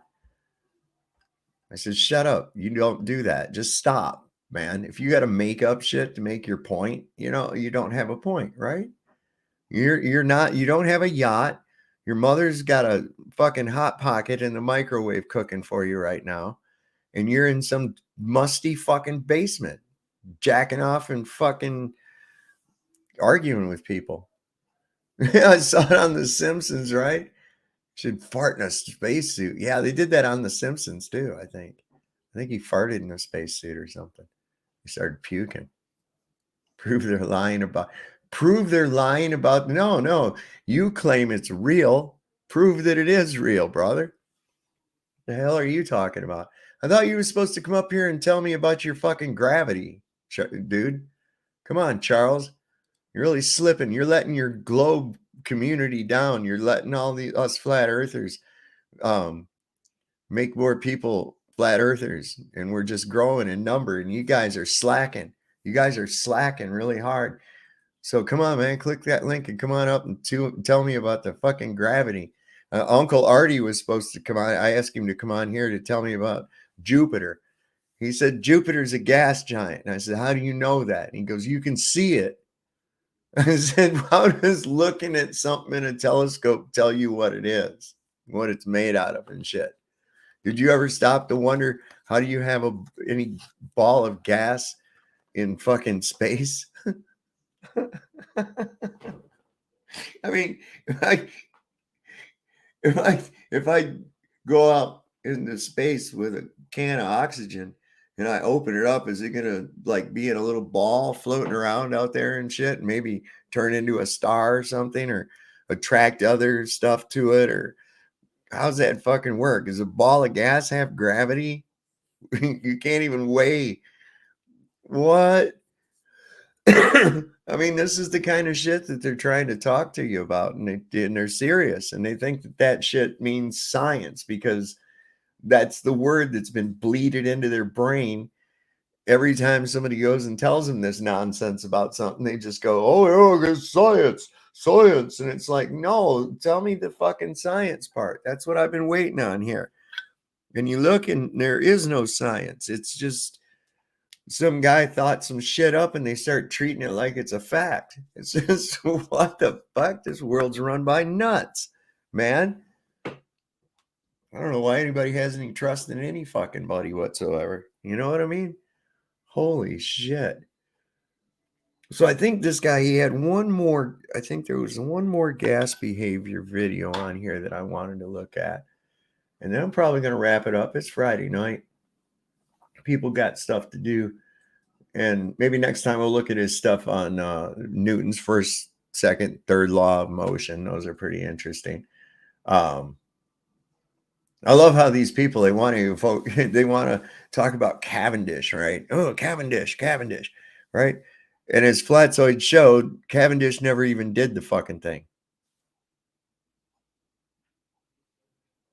Somebody else did it from an apparatus that Cavendish had designed or come up with, an idea for an experiment that he came up with. So I don't know what these people are even talking about, man. Let's see, he's got oscillating things. Wait, I forget, this goes all three.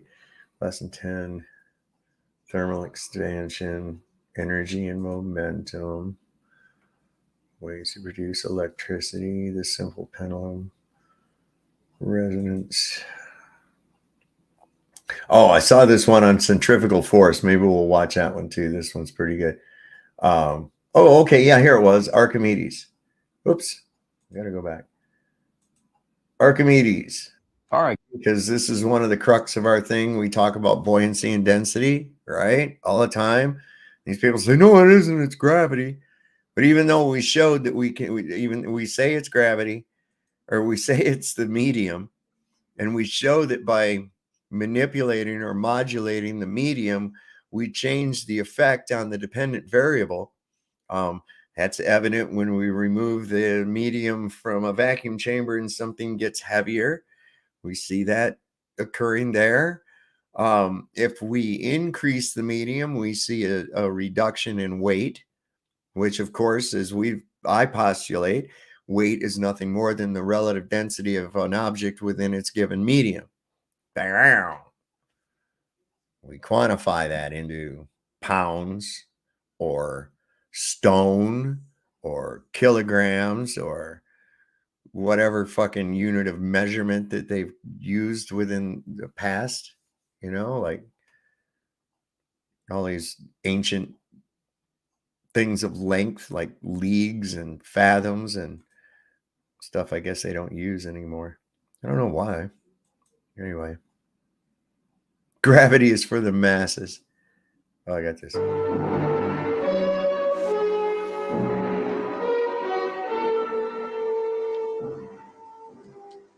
How do you do, ladies and gentlemen, and boys and girls? I'm Julius Sumner Miller, and physics is my business. And our business today is the classic adventure of Archimedes, about the 3rd century BC, with some wondrous things to report. First, consider a body, a lead weight, which I hang on a spring scale, and the scale reads so much. I am not interested in what it reads, but it reads the weight of the body. Now let me submerge this body in a vessel of water, and we see a remarkable thing, a very remarkable thing.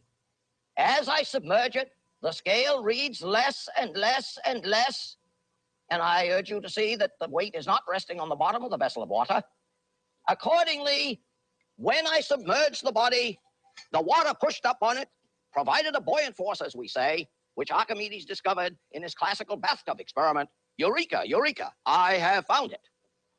Now, how much is the push up of the water on a body submerged? Archimedes said it this way. When a body is submerged in a fluid, that's either a gas or a liquid, we're talking liquids here. When a body is submerged in a liquid, it is buoyed up by a force equal to the weight of the liquid displaced. Now, I can prove that. Here I have a vessel which has an overflow spout, and I'm going to put a little water in it to be sure the water is up to the level of the spout. There it is. It's coming out there somewhat. And now I'll wait until it stops. The water is up to the level of the spout in this chamber. Now I'm going to get rid of that water. Now what am I going to do? I'm going to submerge this body in that chamber of water, and as anyone in his right mind would recognize and attest, will not some water be pushed out? Indeed, and I'm going to push some water out and catch it in that little bucket. Watch it now. And of course, again, the scale will read less, but I'm not interested in that this time. I'm interested in the water that gets pushed out. Watch it now.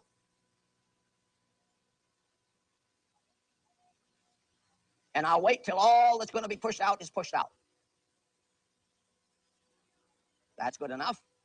Now, what would I do with these adventures?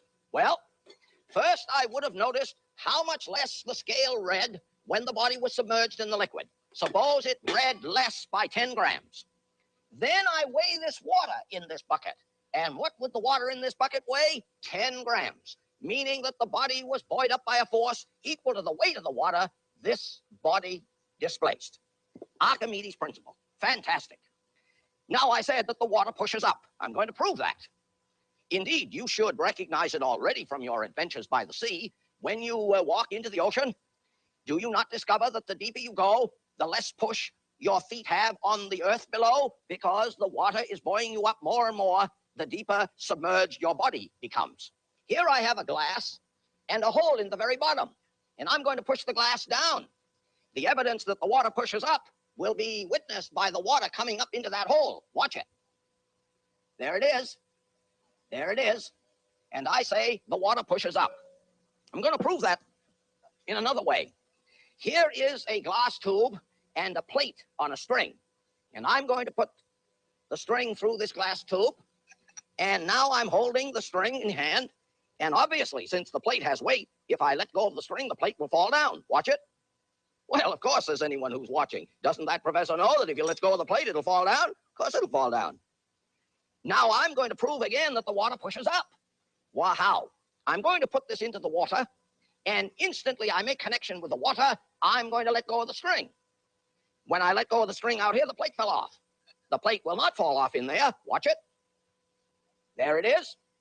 And you see water rushing into the inner cylinder, climbing higher and higher. And everybody says, well, when it gets the same height inside the vessel as outside the vessel, then the plate will fall off. And I'm going to leave that for you to think about.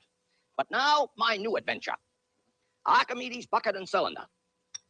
I have here a little bucket. This guy was like a test subject for Adderall, I think, man. But he's like all over the place. All right, now for my next adventure. Here we go.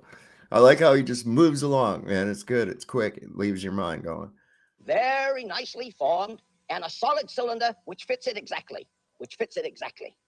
And here's what I'm going to do. I'm going to balance this bucket. I'm going to balance that bucket with a cylinder below. Let me see if I can represent that. Here is the cylinder below.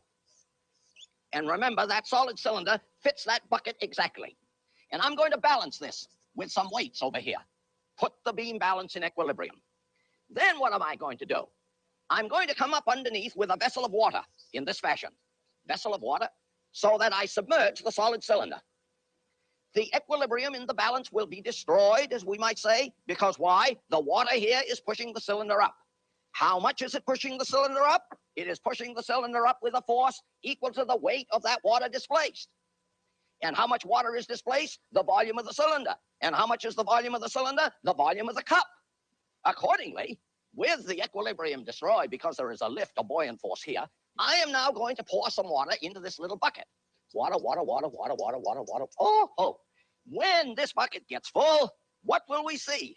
An absolutely enchanting thing. We will see the equilibrium restored.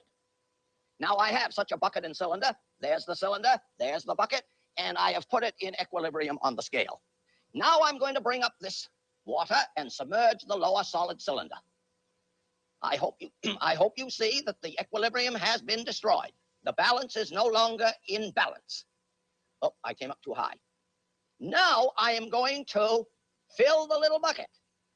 I'm having a little trouble here being steady. I'm going to fill the little bucket, and the equilibrium, which does not now exist in the scale reading, will be restored. Watch me now. Oh, I filled it over much, and there's a very high meniscus. So, Archimedes' bucket and cylinder. The proof is very beautiful. A body is buoyed up by a force equal to the weight of the water displaced. Now, regarding buoyant forces and bodies that sink and bodies that float, here is a vessel of water, and here's a piece of wood. Floats. Here is another piece of wood. Wood, water. Heavier than water. Lignum vitae. Here is a piece of wood. Heavier than water. So there are woods that sink and woods that float, their densities being less or more than that of water. Now, regarding bodies in liquids, I have here something absolutely enchanting.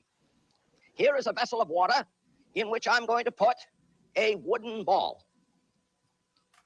There. It sinks about, 5/8 or something like that. Now, here is a vessel of mercury. Vessel of mercury. I'm going to put the ball in the vessel of mercury. Watch it. It doesn't sink at all, hardly. Hardly. It rides on the very surface. But that's wood. Very light. How about steel? Oh, you know that the specific gravity of steel is about 7 or 8. The specific gravity of water is 1. You know that steel sinks in water. Watch it. Sinks to the bottom. By the way, I say steel sinks in water. On an earlier program on surface tension and the strange behavior of the free surfaces of liquids, I showed in a demonstration where I float a steel needle on water. So steel can be made to float on water. But how about the steel ball in the mercury? Watch it. Oh, this is something. There it is. There it is. The steel floating on the mercury. This is a marvelous thing. Let me use a larger steel sphere because this is enchanting to see. There it is. Steel floating in mercury. Now, it's important to note too that you're only going to want to use a steel or iron ball because any other metal ball that you would put into the mercury is going to start amalgamating with the mercury. Talking about Archimedes leads me to show you a classic mosaic. You remember that Archimedes defended the city of Syracuse when it was attacked by the Romans under the general Marcellus? And then Archimedes was put to death by a Roman soldier who ran upon him while he was doing a demonstration in the sand. So here is that mosaic, which I hope you will see. There is the Roman soldier urging Archimedes, come to my general Marcellus. And Archimedes begged him, let me finish first my demonstration. And here is another monument to Archimedes, which shows him holding a mirror.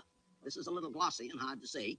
Holding a mirror with which you remember he set fire to the enemy ships far from shore. So, what have we discovered here?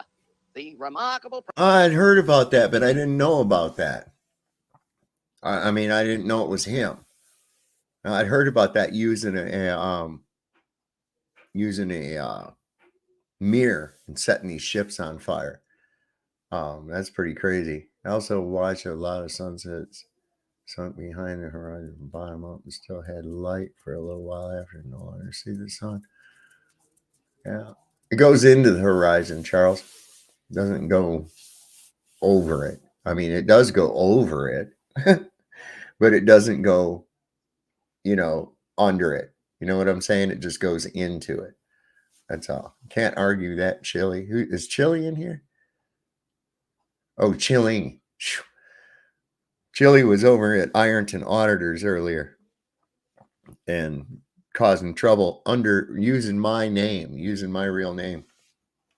And I was in here. I says, Chili, you ought to come here and visit me, man, so we could party, right?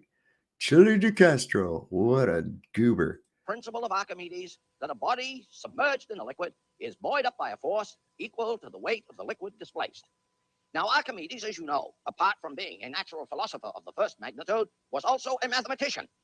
And I want to tell you quickly about some things he discovered of a mathematical nature because they are enchanting. And here they are.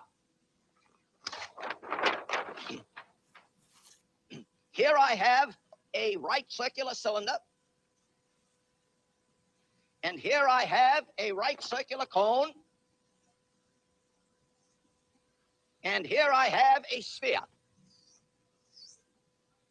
They are the same altitude and the same radius. And what did Archimedes discover?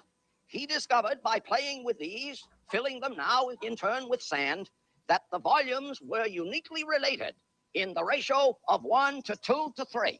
I'll leave it to you to discover how that ratio goes with respect to the bodies. Now, in his later years, having made many discoveries of great moment and significance, he was asked what he viewed as his greatest. And he referred to this, the ratio of the volumes of the cylinder to the cone to the sphere, and asked that when he dies, such a matter be put atop his tomb, which shows a cylinder, a sphere circumscribed by a cylinder. So here is a sphere about which is circumscribed a cylinder. And this was put on top of Archimedes' tomb, buried near Syracuse. Where are we then in this dialogue? Archimedes, 3rd century BC, who must certainly rank with Newton of the 17th century and Einstein of the 20th. So next time you go to the sea to bathe, remember Archimedes. And when indeed you take a bath in your bathtub and you submerge yourself in the water and the water rises, remember the affairs here, which revealed that beautiful fact which we use abundantly, because after all, this is why ships can sail on the sea and submarines under the sea and airplanes above the sea. And I thank you for your attention.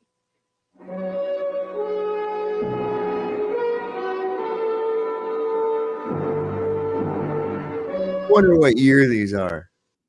I wonder what year these are from. Pretty interesting, though, man. Pretty interesting. So no one has ever watched a large ship disappear. Now, I want you to understand, Charles, why that sounds so fucking stupid to people here. And it doesn't mean that you're stupid. Okay.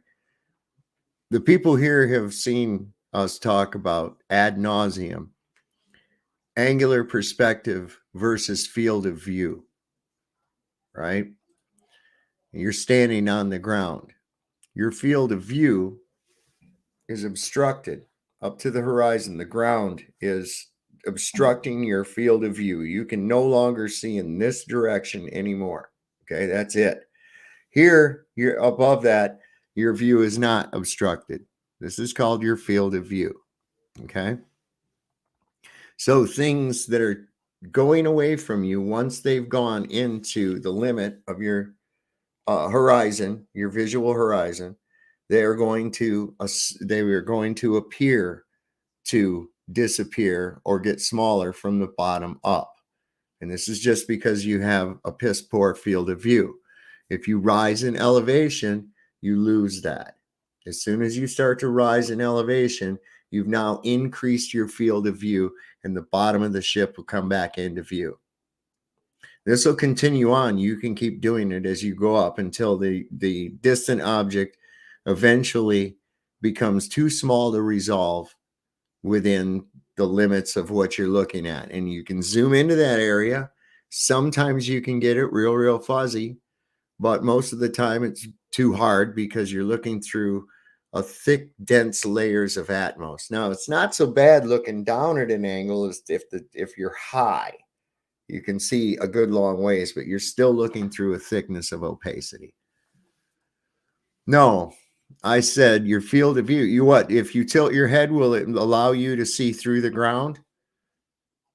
Do you think that if you tilt your head, you'll be able to see through the ground, Charles? No, you won't. That's not how it works. That's not how it works. Okay. Imagine, if you will, a cone that leaves your eyes and goes outward in all directions. This would be known as your field of view. Imagine, if you will, also a cone that goes from your eyes down to a small point in the horizon. This is called angular resolution. When you mix these two, if the field of view, the cone, is being flattened out or obstructed by the ground, you only have the rest of the cone up here that you're looking at.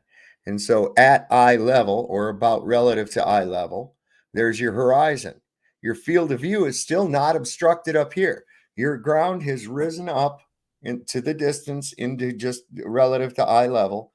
And then that part of your field of view, all this underside that you have back here, is gone. You don't have that. And this is why things appear to disappear from the bottom up. It's real simple. You can fool people easily by telling them that, making them think that that's because of a curve. But there again, if you think about it, that would indicate that you're on a cylinder, because you'd have to see that curvature in all directions. And we don't see that. People love to point it. Look at that distance right there. You can see this stuff is hidden by the curve of the earth. No, it's not, man. Not at all. Not at all. You ain't paid attention to none of it's curving this way, and it should be curving in all directions. I mean, it's just the whole idea of it's ridiculous in the first place. I mean, the idea that there is no up or down really, and people are standing, antipodal to one another on the world, and dudes, stop. It's all gaslighting nonsense. I mean, right from the get-go, it's a bunch of gaslighting. Charles, what's he got? No, that's not how eyes work. That's not how eyes work, right? Yeah, bullshit. Bullshit, Charles. That is how your angular perception of your eyes work.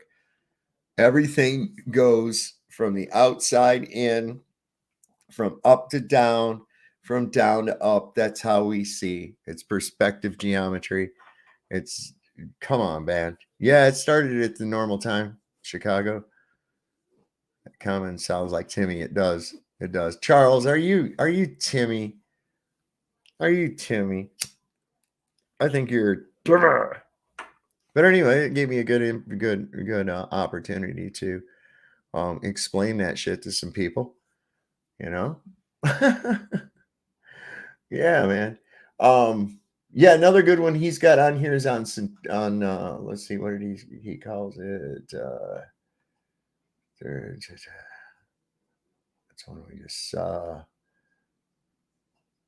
Energy, momentum, thermal expansion, and atmospheric pressure. We watched that one.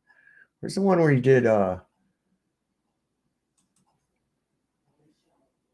it is. One with centrifugal force. This is another one that we did, right? So understand what we're talking about. Lesson. This is centrifugal force and other strange matters. But this is pretty good too. We'll watch this, and then I think we'll call it a night here. Let me get past this little ad on here. Pull this up full size. Yeah, I think this is pretty good. This is pretty good too. I was watching this one. I watched a few of these, man, and I was like, these are good demonstrations, man. I want to bring this to my audience. I think they'll enjoy it. So here we are. Oh.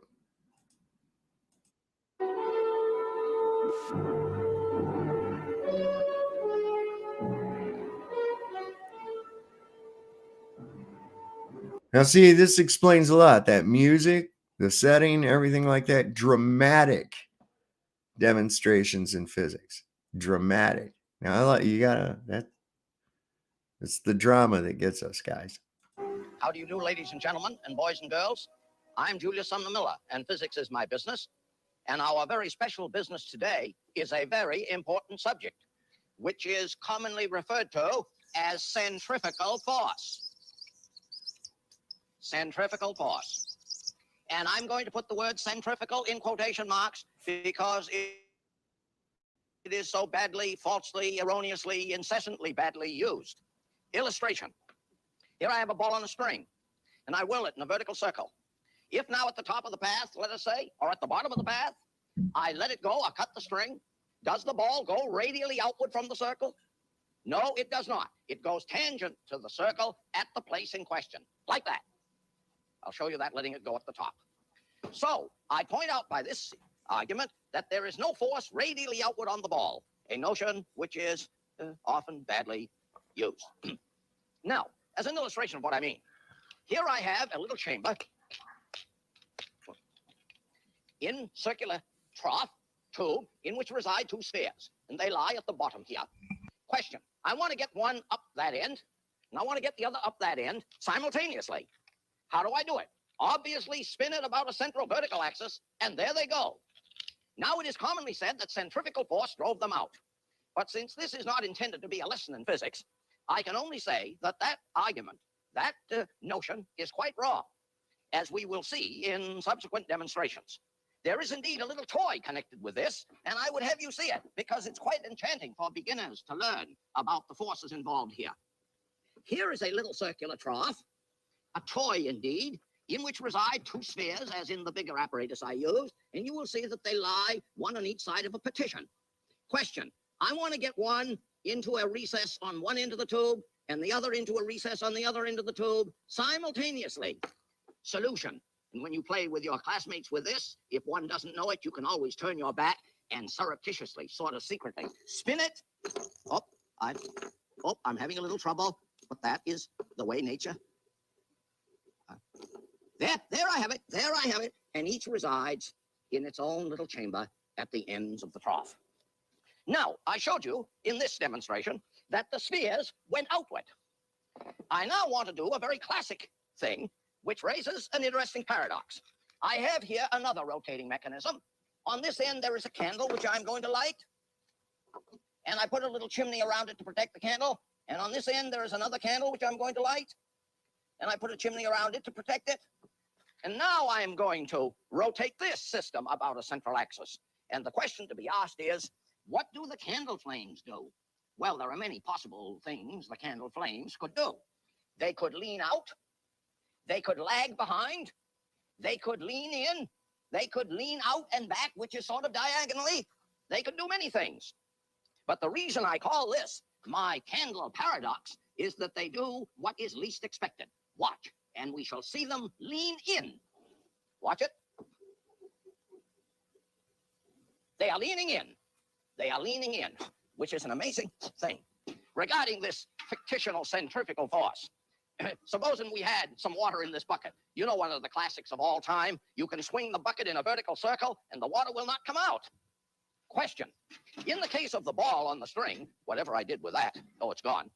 If I swung the ball too slowly in a vertical circle, is it not true that at the top of the path, here I have it, and I'm going to show you, is it not true that if I am not going fast enough, the ball won't make the circle, it'll fall down? Question.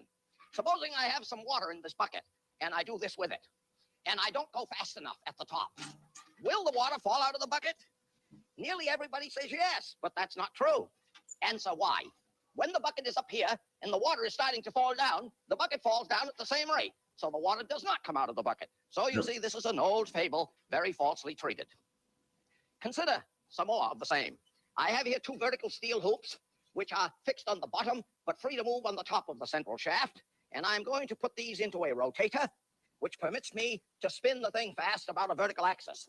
And I want you to see what happens. And we could then very reasonably say, this is why the Earth is flattened at the poles. Watch it. I'm going to speed up the rotational speed about the vertical axis.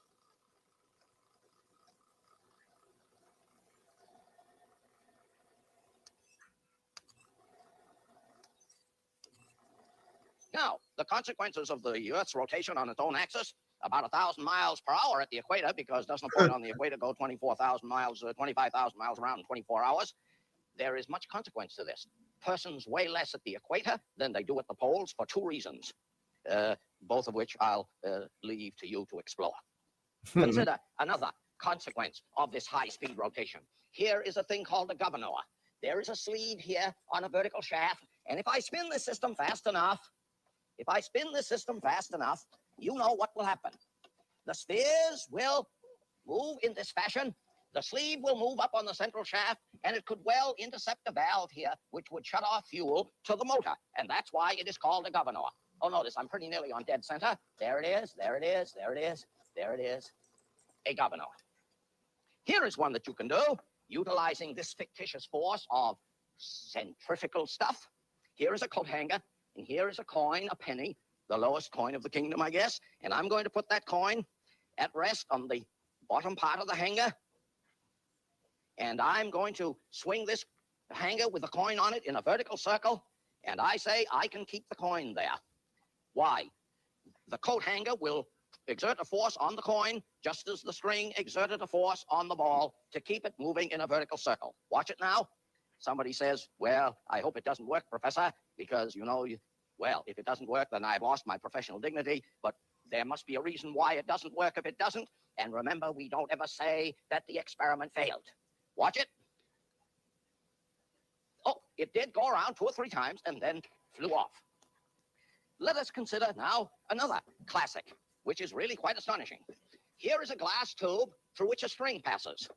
And I have named this demonstration the string in the glass tube.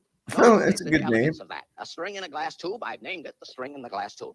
Now here on this end of the string is a little 10-gram weight, and here on this end of the string is a 100-gram weight.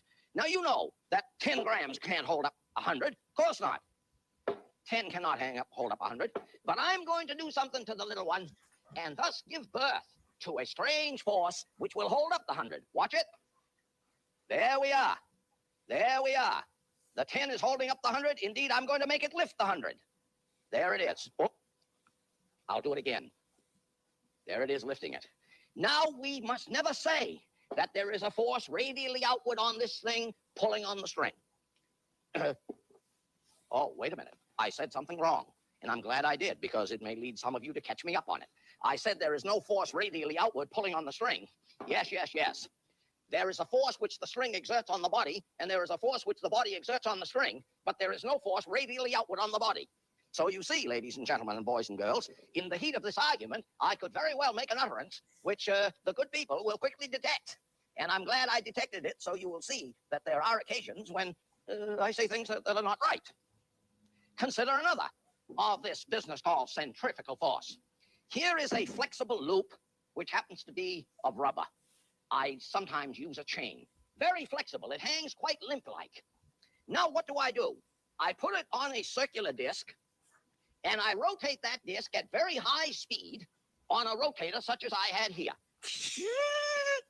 And then I trip off the... He even does his own sound effects. That's pretty cool, man. The chain or the loop. Now look what happens. There is the circular disc. Here's the chain around it. And I bring this up to a high speed. And I trip it off. Remember, the chain was a limp structure. And what does it do? It rolls away as a rigid, solid iron hoop, for reasons which I leave to you to explore. Now, since I am given to the physics of toys, I ask you to consider another interesting little thing concerned with rotational motion. Here is a little toy which can shoot a hoop. A hoop. I will not reveal any of the secrets, but there is a rubber band which can give rise to a torque to turn the hoop. And, well, notice, it was an accident, but that's all right. I'm going to shoot the hoop away. Question. You will see the hoop roll away, and then you will see the hoop roll back. Or have I said it correctly? Let me invite your attention to this enchanting little business. Watch it. There it is. Now I'm going to do it again because I like it. Uh-oh. And if I like it, that's reason enough to do it. Watch it. There it is. There it is. And I want to know what is going on. So you see, boys and girls and ladies and gentlemen, another bit of my philosophy here, my instructional philosophy. It is not always to answer the questions, but to raise some interesting dilemmas. Why things are so. Why things are so. Now, let me see what else we have here. I am not a cowboy, but the question arises. How is it that a cowboy can make a lariat or a lasso, L-A-S-S-O, often mispronounced lasso?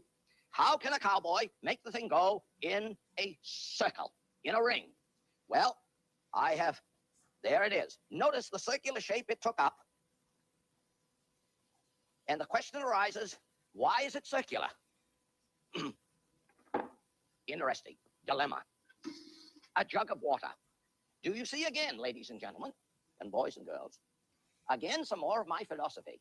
I use often the most plebeian and humble and simple and trivial things to demonstrate these wonderful properties of nature. How can I most quickly empty this jug? Watch it. There it is. And I thank you for giving attention to our business. This is the quickest way for the water to come out of the jug.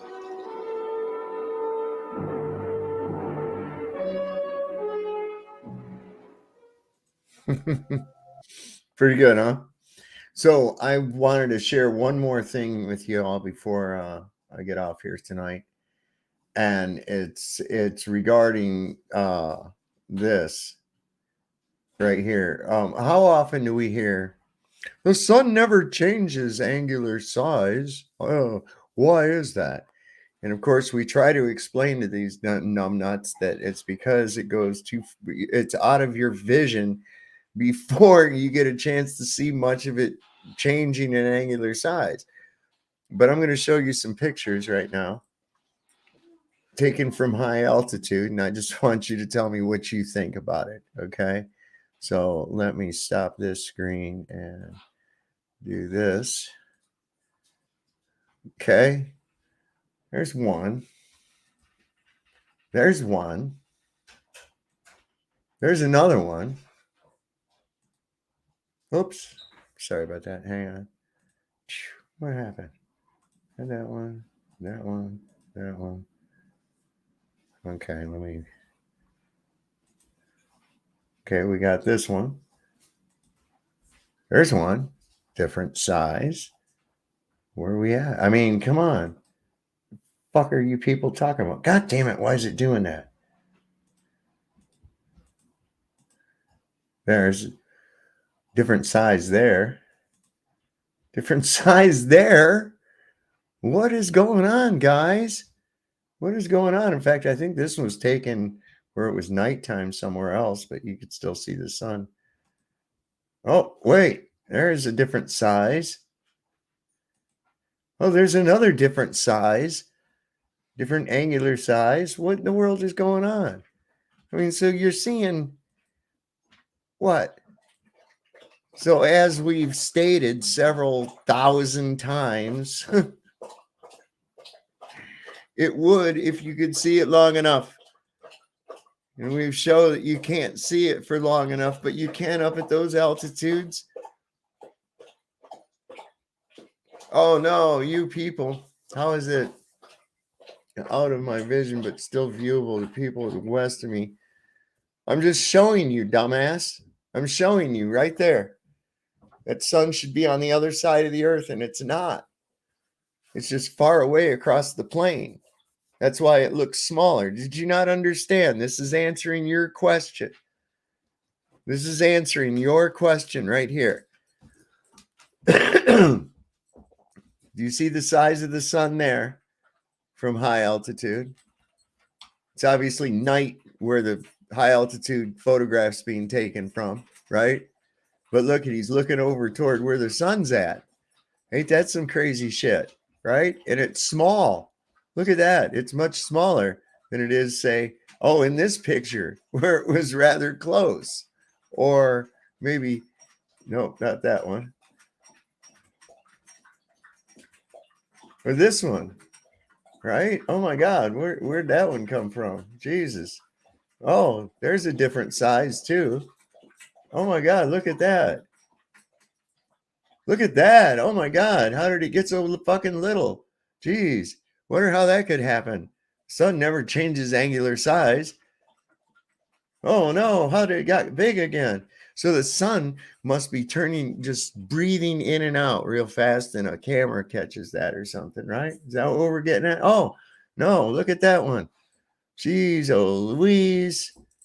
What sort of witchcraft are we undergoing right now? Dumbasses. Come on, y'all. Come on, Charles.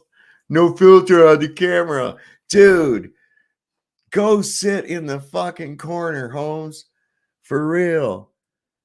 You got to be for real. No way. Are you really grasping that hard to be on a ball? Are you really for real? Come on, man. Oh, hang on one sec.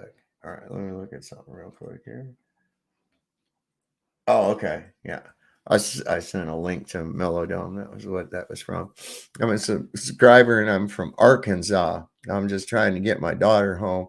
I have tried everything. What do you mean get her home? Get her home from where? John Dalton. Are you any relation to the guy who came up with Dalton's Law? Just out of curiosity. But yeah, let me bring that up for you. Let's see, where was that quasar? You expect people to believe what? Photographs? Isn't that what you guys show us? You show us this fucking thing of an Earth and say, look, there's proof of the Earth from space. Right? I show you a series of photographs from high altitude showing the sun at different positions appearing to have different angular size. And you can, you Nimrod, go play with yourself for real. Look, oh no, it's different size. Oh no, it's real small again. Oh no, it's getting bigger. Oh shit. You got to be shitting me, bro. Come on. Fucking weirdo. Quasars are spherical. Listen, if I remember correctly, my grandparents had a quasar, and that TV lasted for a long time. So it was square. It was square. Quasar I saw was square. So I don't even know what this guy's talking about, bro. What's up? Meth is expensive. Yeah, don't get into it, man. I've never seen a successful meth head. I really have not. I've watched these people and I'm like, who goes, hey, wow, dude, I want to be like that. I mean, like nobody really, do they? I mean, they must because they end up becoming that. So I'm like, yeah, do you got anything that'll make me twitch and fucking freak out for the rest of my life? Yes, I got exactly what you need, my friend. Holy cow. Now, if you have a tolerance, well, okay. Are you a scamming troll, John Dalton? Probably. It's probably Timmy Bob. Timmy. That guy's a loser, Timmy. Unlimited Hangout, technically, there are unlimited suns, a different one for every viewer in a different place. It's, I wonder that, man. It's because, I'm still trying to figure out what the fuck actually am I seeing, I know it's not what they've told me my whole life. And now it's time to like investigate. I mean, by lying to us, they've really gotten no further ahead. It's not any real advancement, saying, oh, look, we can look further out into cosmos and all this other fucking shit. And it's like, oh, shut up. It's like, I don't, just stop with this. That's not an advancement. Lies are not advancements. There's no advancements come from lies. So how is any of this scientifically advancing us in any way, shape, or form? It's not. It's actually keeping us stunted. It's keeping us limited because they're pretending like they're progressing, but are they really? No. I tried to ask that giggling fool the other night. I said, what of all the money that's been spent to have this house trailer floating around up there in space and sending shit up there at a cost of about $94,000 a pound. What the fuck, man? What benefits have we garnered from this endeavor? What have we gotten? And he said microgravity. I'm like, what the fuck? So how does microgravity even benefit us? And he tried to float by because that's how they figure out how to make fuel efficient cars. I was like, oh wow, man, this guy, holy shit, man, we probably need some institutions or something for people like that. And then he just giggled like a fucking, that's where he lost his fucking mind. He lost his mind as soon as I went, well, let's find out, is microgravity considered in auto engineering? No, didn't find nothing under that. I earnestly looked too, man. I was looking for, is microgravity considered in fuel efficiency? No, all it did was bring up excuses as to why those people fell during the live feed on the ISS. That's basically all that came up from it. So it was like, you got to be shitting me, man. These people are lost in their minds, lost in the world. They're under a spell. They're insane.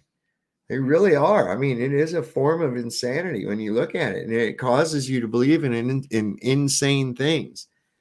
I mean, most of the people that I talk to here on this channel and within our circle and stuff, and the more new people that I meet, they seem to be on the same page with that this whole fucking sham of hierarchies and kings and queens and shit is just a big fucking load, man.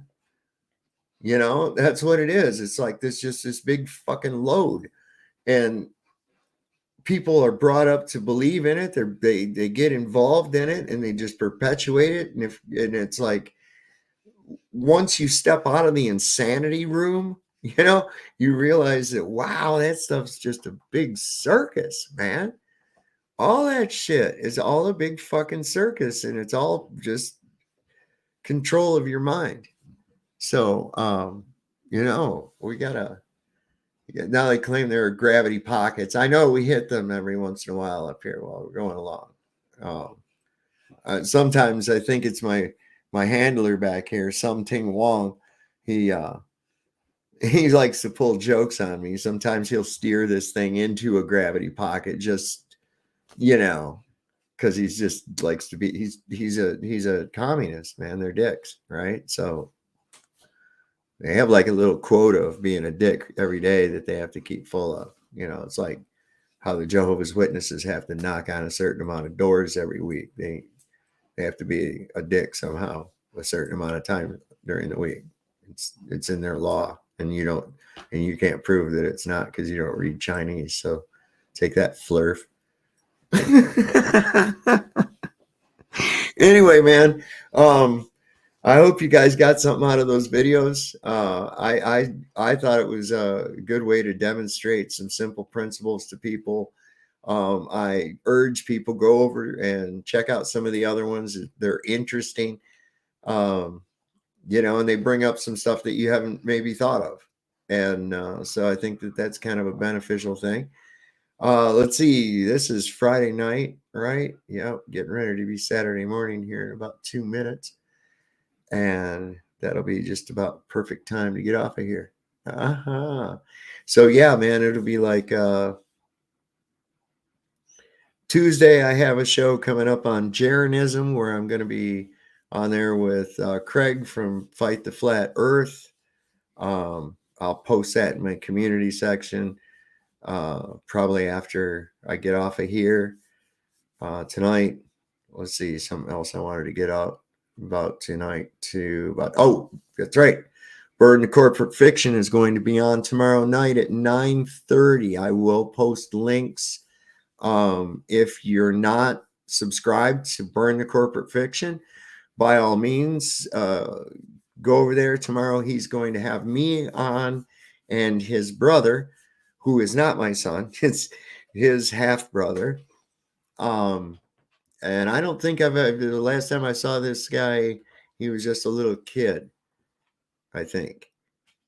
Pretty sure. Ryan was 9. So if that tells you anything. Anyway, so his brother's going to be on, says his brother's a rather open-minded guy. One of my mods, can you put Burn the Corporate Fictions link in the chat? I want you to go over there, subscribe to it, hit the bell. I'm going to be on there with him and his brother tomorrow night. It's going to be some of what he mostly talks about, but we're going to be getting into a lot of other stuff, chat driven questions, things like that. So those of you that might have questions for Ryan concerning his expertise or me within my expertise, or even whatever, I forget what his brother's name is. I feel really bad about that. I think it's Robbie. I can't be sure. I'd have to double check. But anyway, I'm looking forward to meeting him and seeing what he's got to bring to the show. And I think we'll have a good time. You like my shirt? You like my shirt? Boobies make me smile. I love that shit, man. Right? I've done a great job with that young man. Julio, I didn't bring him up, man. I can't take credit for that. He and I are like exactly the same, within limits. I mean, I listen to him talk, and it's like listening to myself, and I'm like, holy fuck, man, are you kidding me, man? I'm like, that he's just says things exactly the way. So we click, and when we talk a lot, because we've got exactly the same type of sense of humor as well. So yeah, I didn't raise him. His mother raised him. And of course, I guess his stepdad there for a while when he had a stepdad. And I didn't really have a whole lot of contact with him until just a couple of years ago. And it was just amazing because the same mannerisms, the same manner of speech, and we had not even had any contact. Like once I went to a birthday party for him. I mean, his mother kept him. Anyway, that's a long story. And it's just amazing that he and I, the way we talk and the way we think and shit, we're all right down the same line, on all this stuff. So it's pretty cool. Should be a good show. I'm looking forward to it. There's Burn the Corporate Fiction. Dreamy put the link in the chat for everybody. So if you could go over and subscribe to that, I'm going to put it over in the other chat too. Let me see, where am I at? This is us right here. And now I got to wait for the chat to catch up. Let me hit that live button. Whoa, everything's flying by really fast. All right, just go to the bottom, dude. Just go to the bottom. Anyway, God. You guys are chatting a lot in here. Let me get it sorted out here just a second. Okay, there we go. Good. That took forever. So let me grab this, and if I put it in this, it should put it over on the backup as well. If I put it in here, it comes up under both things that I'm doing. There we go. So yeah, he hasn't set the stream up yet, so I don't have a link for that, but that is his channel. He's got some other good content on there. Any of you might have, questions about, things in the way that our system works and shit and how it really works. Ryan's the man to ask. So it should be a pretty good panel. I don't know if he's going to have it open for everybody or not, but he may open it up later as the show goes on. He said he had to go do it at 9:30 because he had to put my granddaughter to bed and make sure she was in bed, or else she would end up being the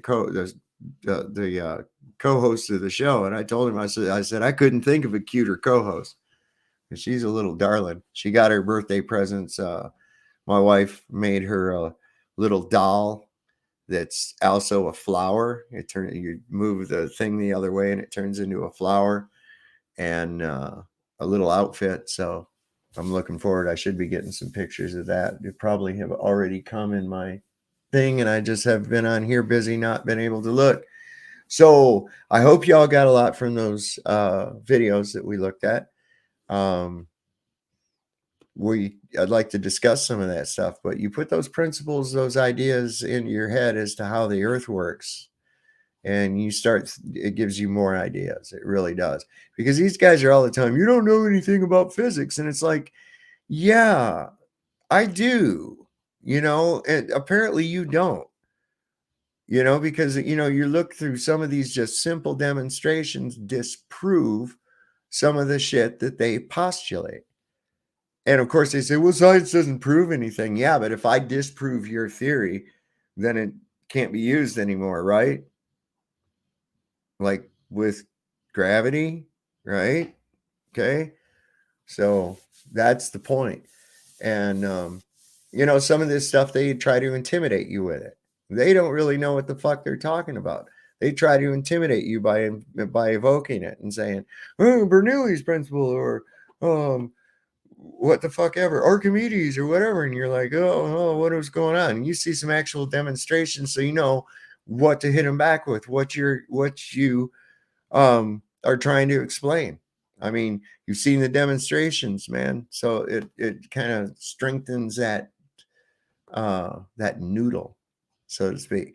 But anyway, that's all I've got for you tonight. It's Friday night. I'm going to let you all go. Class dismissed. And until next time. And as I said, I'll be on Jaren Tuesday at 6. Let me get a thing for that real quick too. Let me just get a thing for that real quick. What'd you think of Bob over on Jaren or on Flatzoid? That was some fucking shit, wasn't it? That was some nutty shit, boy. Let's see here. I know he's got it as a scheduled show. Yeah, here it is. So let me grab a link to that. Be sure to come on over and check that out Tuesday. And that's going to be at 6 p.m. Eastern time. Yeah, that's right. Yeah, he's out west. So 6 p.m. Eastern time on Tuesday, the 12th of this month, March. So hopefully, did he show up in here? F1's a retard, yeah. All right, well, like we always say, Lord loves a working man. Don't trust Whiting. See your doctor and get rid of him. He'll probably kill you. Good night, everybody. See you next time on Sovereign Soul, Unchained Mind. Good night.